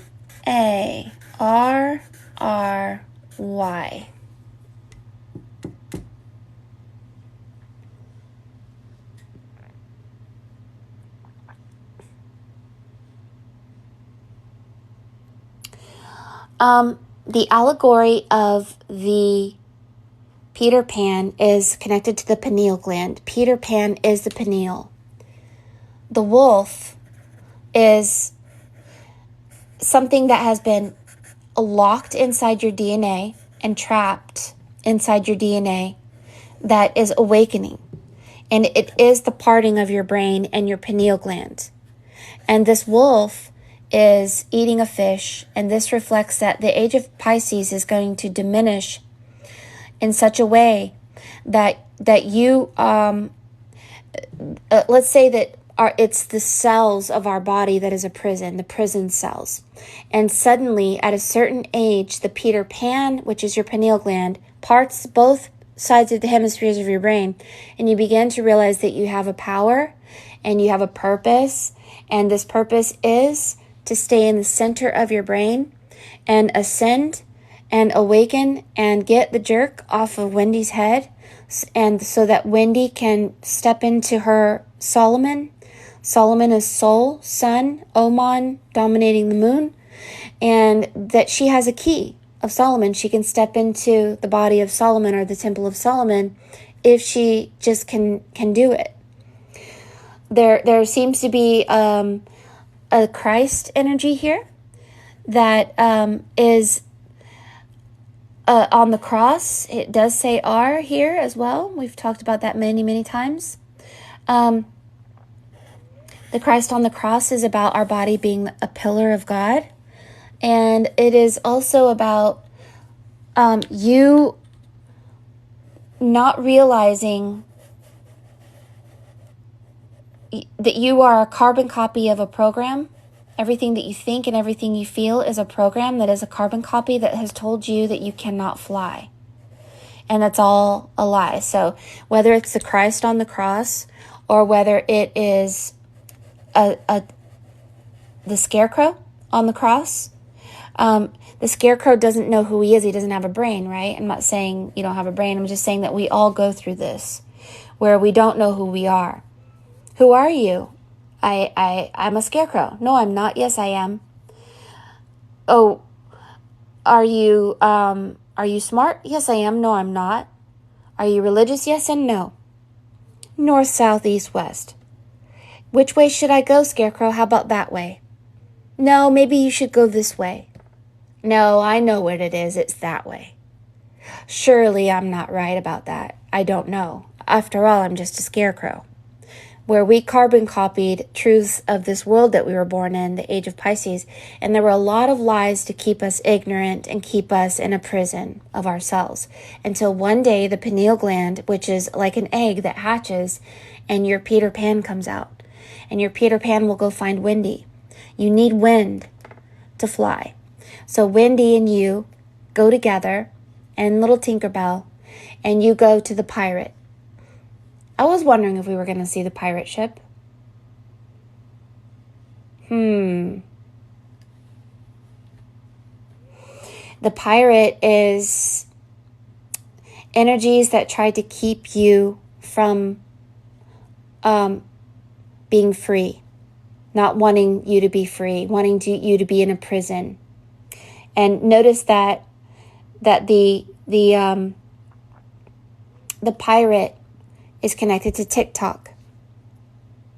And this pirate had a reptilian animal that had a clock that said TikTok. So, I do see a pirate ship. If you look, you can see it too. This is the sail of the pirate ship. I don't think you can see that. Do you see it there? Can you see it? I think you can see it there. Notice this. This is the pirate ship, the sail of the ship, and it's like bones.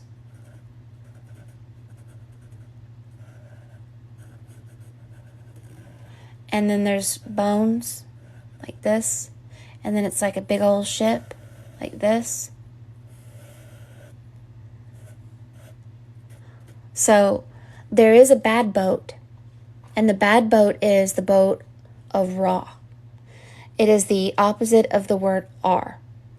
And the ark is AR. The boat of Ra is the Egyptian book of Gates, and there is an energy out there that will try to get you into the wrong boat. A pirate who takes over your mind. There's the pirate. There he is. That's a pirate right there. So, the pirate wants treasure, wants your golden crown. The pirate wants you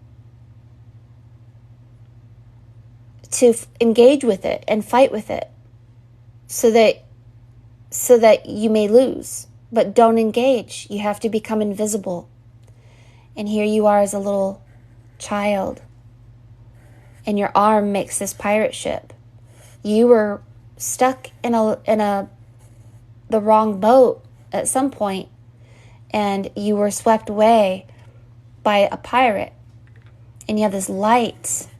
It's like a bright light. And you lost your light at some point, or something happened to you. And anyway, it's the false light. And there is the alligator, the teeth.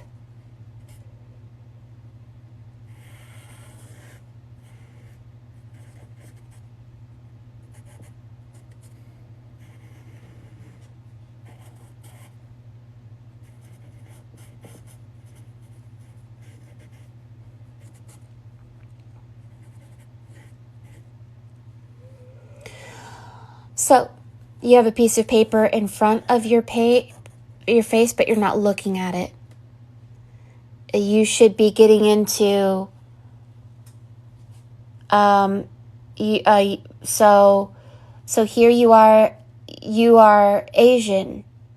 You're this Asian guru. You're wearing this Asian hat. It goes up like this. You're a bearded Asian. You look like you're from Tibet. You have hands over. Your double is an Asian looking being from Tibet. And I don't mean that they're from Tibet. I just say that they look like that. They have a beard. They have a pointy hat. And they look like the pointy hat of Peter Pan, but they're definitely Asian. Now, this could be Canadian, but it has this Asian look with this beard, and I just get this feeling of Tibet. Oh, and you do have a rat.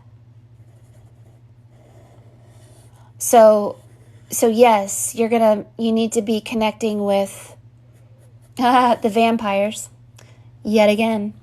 And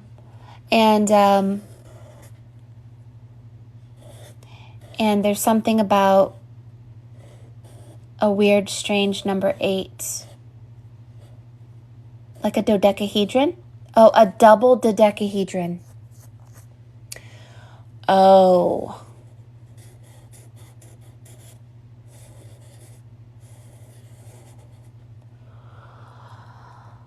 Alrighty then.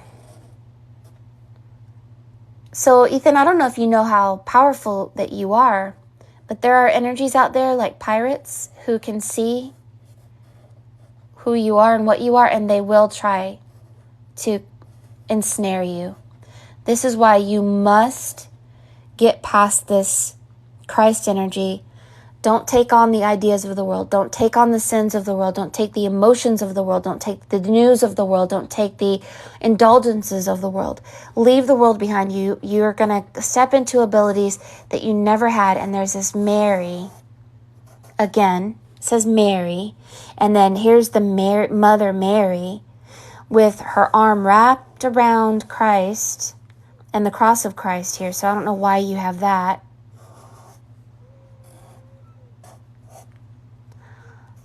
And her feet go like this, and she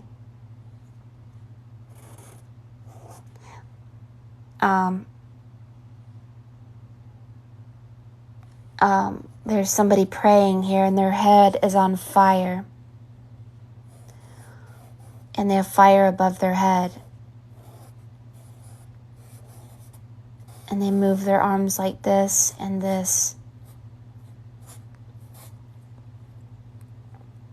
It's like a mother energy anyway. And a grandmother, like an older woman here.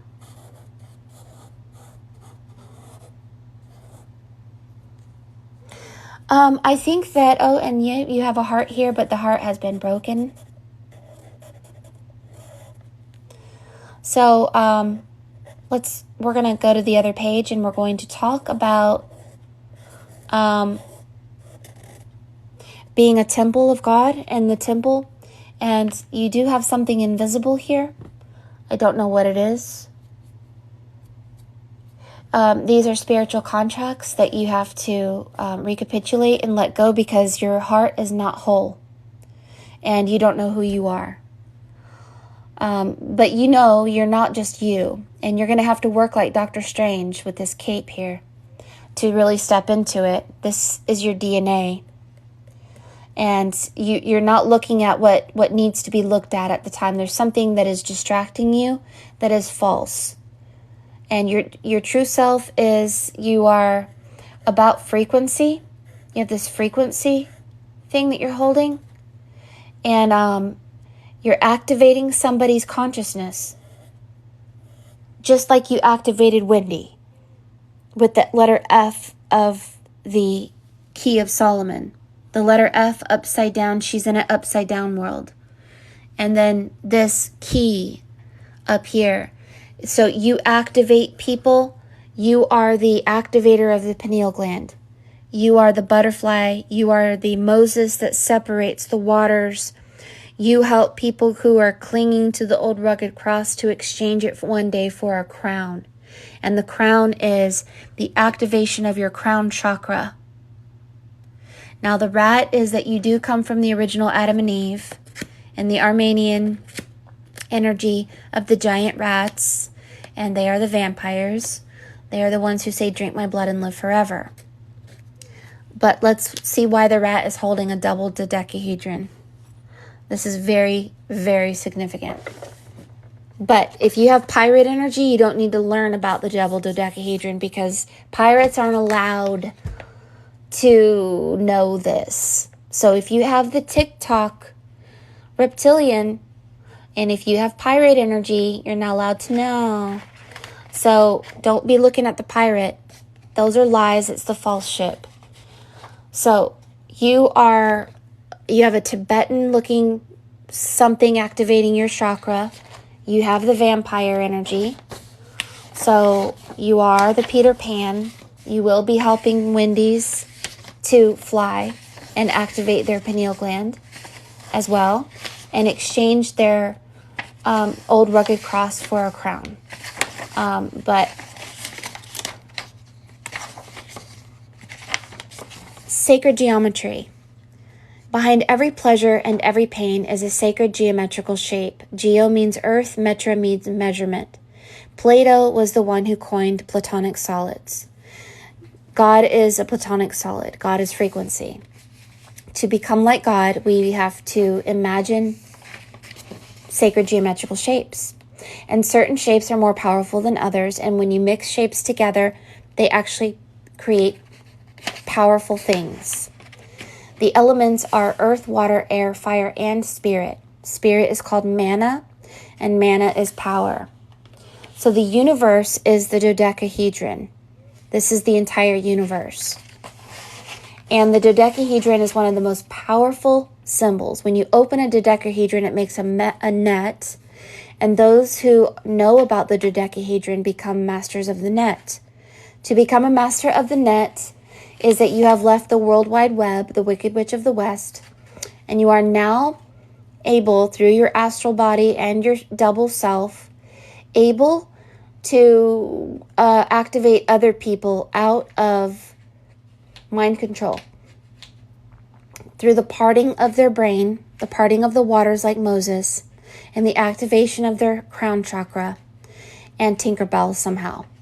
I have no idea what Tinkerbell is. I'm guessing Tinkerbell has something to do with the little sprinkles that come off of her are sacred geometrical shapes that you can't see. So, gold is the grid of life design. This is the gold that comes from the Tinkerbell. When you imagine luminous gold pyramid shapes over your head, like Peter Pan has the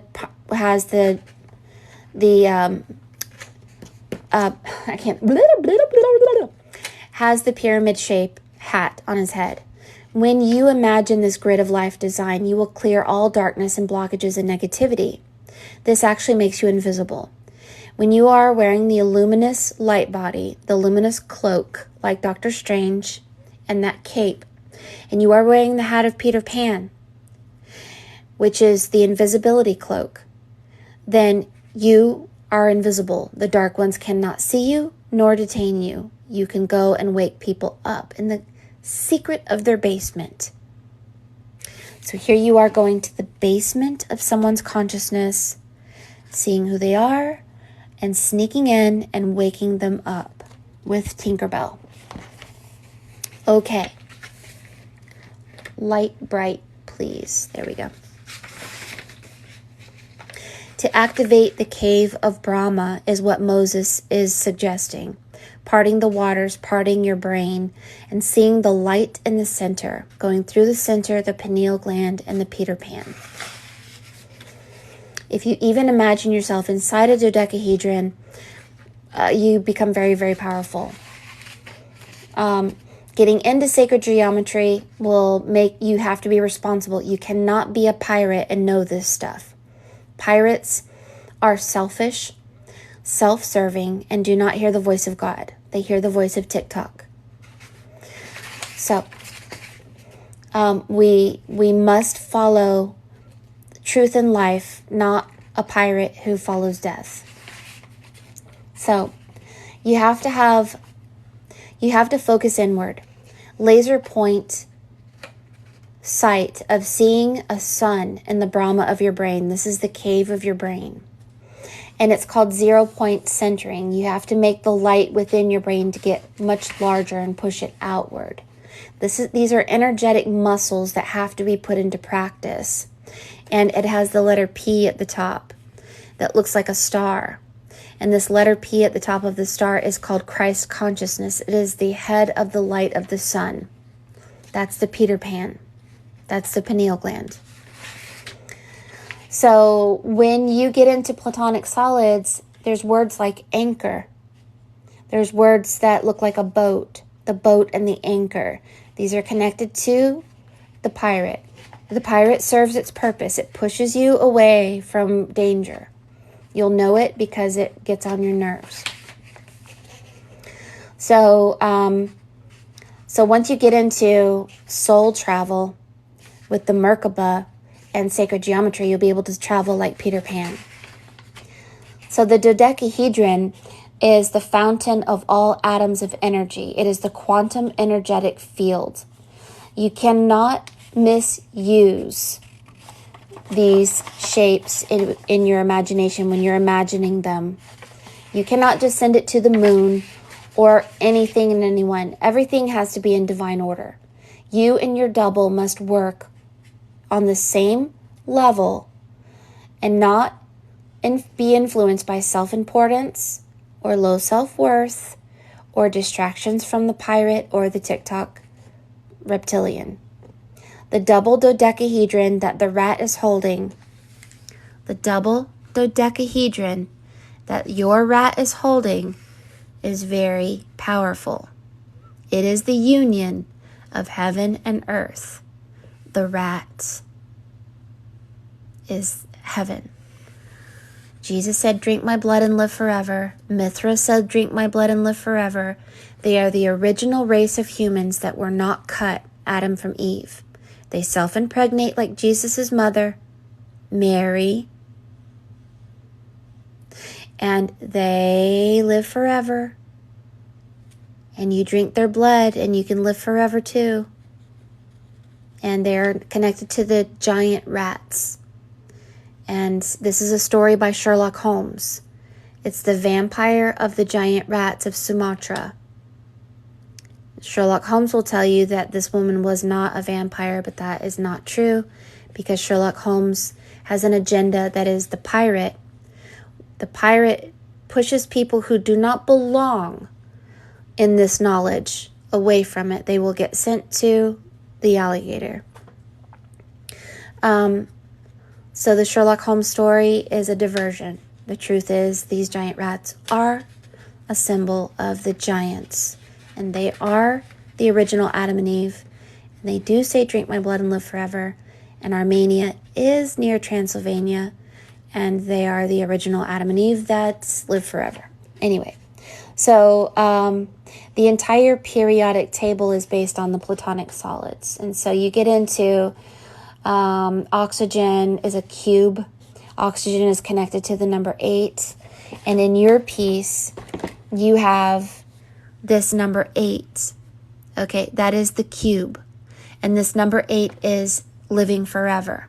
And this living forever is the double dodecahedron. And misuse of the double dodecahedron can be catastrophic. They make atomic bombs out of double dodecahedrons. So, to connect with your double self, you would mix fire with the tetrahedron and the dodecahedron. And there's numerology connected to all of it, and getting into it is fascinating. Do not misuse sacred geometry. So there's the double dodecahedron, healing sacred geometry for the body. See the double dodecahedron over your entire body. Human mind can access God by visualizing sacred geometry to optimize our spiritual destiny and strengthen our ability to form reality. If you are a master of the net, you are actually creating reality. You will have superpowers like Doctor Strange, which is why you're wearing a cape. I don't think Peter Pan had a cape. So there's some kind of double geometry going on there. This is how terrible my sacred geometry was. So the Vesica Piscis is the very first thing you'll learn in sacred geometry, and the mirror that you're holding is the Vesica Piscis. You are looking into the Vesica Piscis, trying to figure it out. And so the Vesica Piscis is about spirit manifesting within your flesh. It is about the duality of flesh and spirit. It is about realizing that your spirit is a portal and that you can go through 0 point energy and go through magnetic fields and do many great things if you become adept with it. So I suggest for you, Ethan, to give up this world and go into your cave of Brahma like any person from Tibet probably would. Get into frequency. Life begins at 70 hertz. Death begins at 25 hertz. God is life. Lies are death. Follow life with food, thought, belief. Cleanliness is next to godliness. Clean as a prayer. Your prayer is action. So don't let your thoughts or emotions or your words go against your actions. They must be in alignment. So if you say, I want to be healthy and I want to be mentally well, but you drink energy drinks and smoke a lot of weed, then you are canceling out your prayer because your action would be a lie. And then you would be the pirate. So if you want to be powerful and you want to be mentally and physically well, then you're going to want to drink water and give up energy drinks and give up anything that you do that leads to depression or is a depressant. Follow life energy only. Through food, through drink, through sun gazing, through connecting with nature, through your little Tinkerbell. And your little Tinkerbell is your little magic in your pocket that you can utilize anywhere.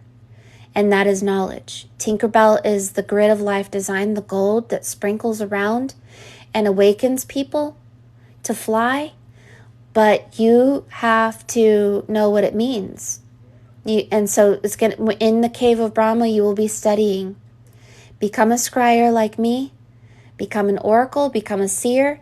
But you need to recapitulate some things. Erase your past. It doesn't matter. The world we came from was a world that was full of short lies. Limited information. Just didn't give us enough to actually do anything. It's almost like the woman on Harry Potter. She's like, why would you need to learn magic? We're learning in a safe environment. Oh, WLS. It's owls. But you're not teaching us magic. Well, why would you need to learn magic?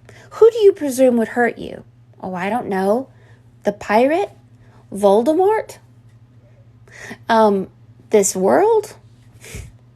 Religions? Oh, don't be silly. You don't need to be powerful. You just need to obey.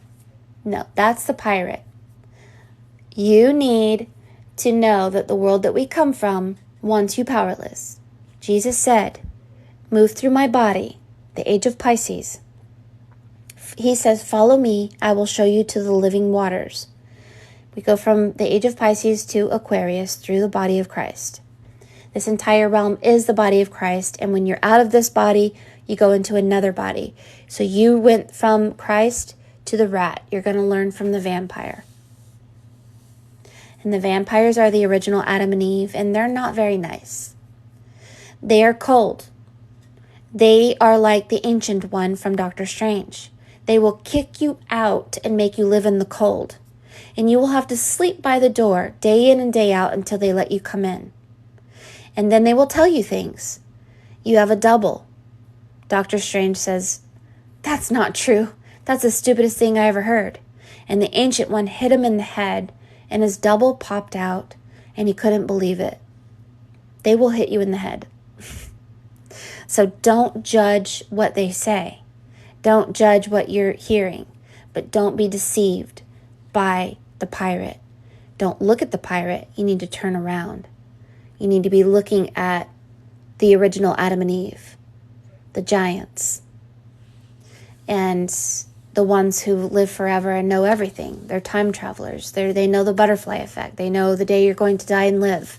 Trust that. And you're going to be fine. You will learn to become the Peter Pan, and you will save these darling Wendy's who are stuck under some jerks. And how did you know that Wendy was ready to be saved? Can you tell? Can you tell by her body language? Does she not have her hand out with the letter M? And you're touching fingers like God is touching man in the Leonardo da Vinci painting, or Michelangelo, I don't know who. When God touches man, we awaken. And when it's time with the letter P for that Peter Pan pineal gland to open, you will come and you will help people point out the lie that is connected to a lie and a lie and a lie. But your other arm doesn't lead to lies. You're pointing to the lie. If she goes through your body, she will go through the body of Christ, up to the vampire, the double dodecahedron, step into your power, reveal who you are. I hope that makes sense for you.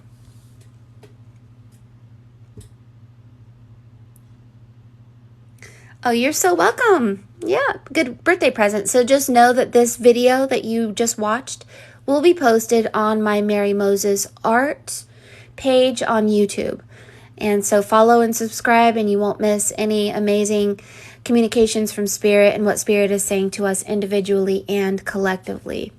I do want to thank you all for being here. Any closing comments before we go?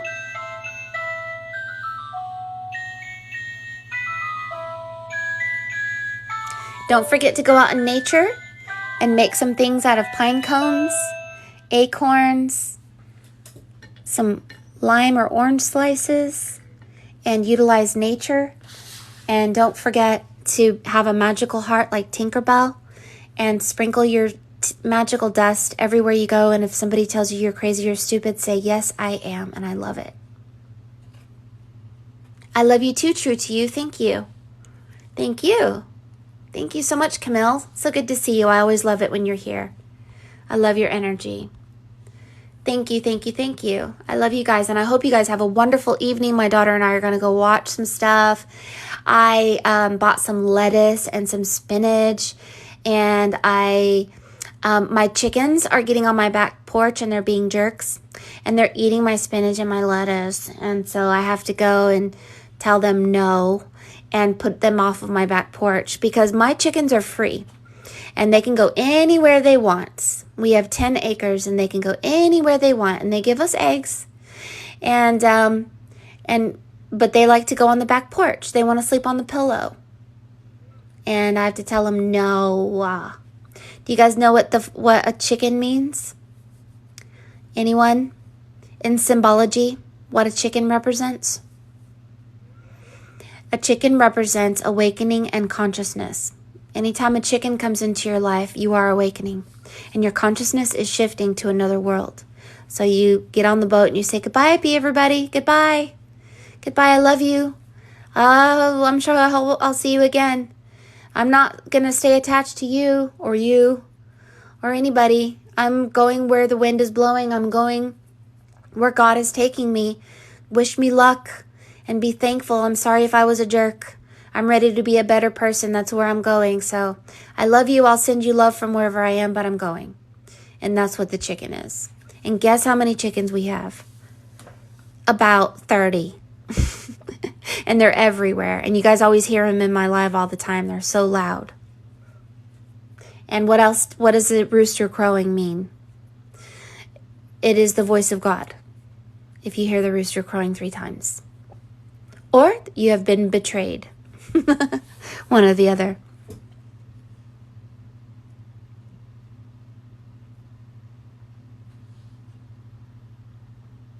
What does a striped frog represent? Oh my gosh.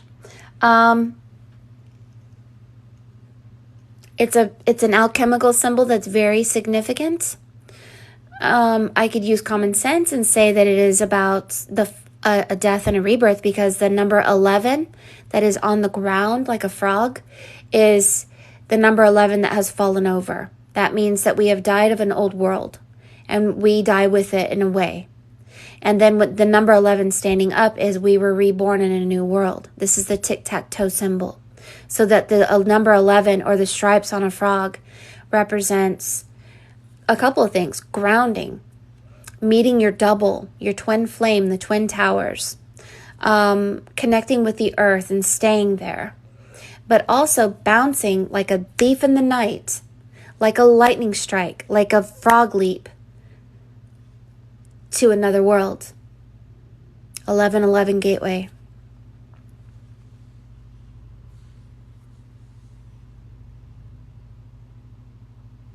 I have a bunny in my yard. The bunny means that we are in the year 2023.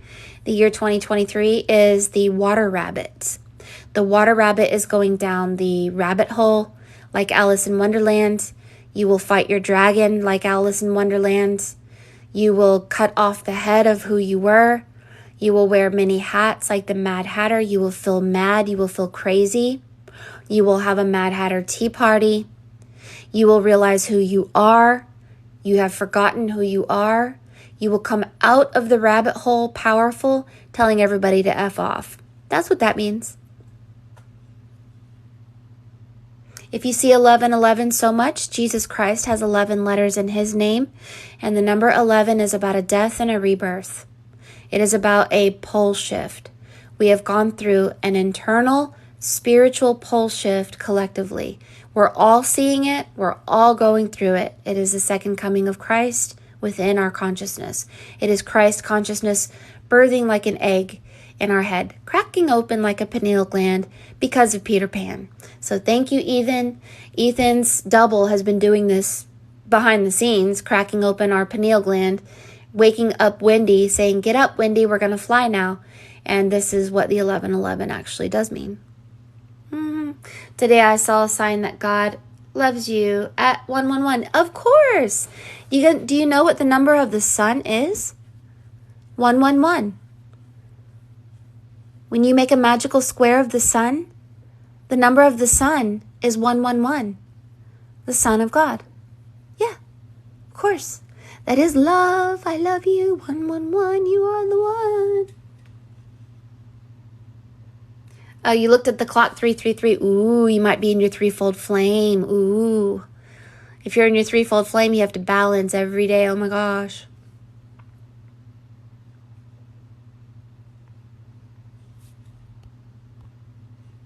All right, guys. Well, I love you so much. We'll see you again tomorrow. Let's look at you know what? Tomorrow, I have tomorrow for some reason scratched off right here. So I'm not sure. I'll have to figure it out. I'm sure we'll be here tomorrow, and we will see you then. Make sure you put on the notification in case you miss it. Don't miss anything, because Spirit might have something to say to you. I love you so much. Thank you for loving me back. We'll see you again tomorrow, and maybe we'll make something. I don't know. We'll see. Bye-bye.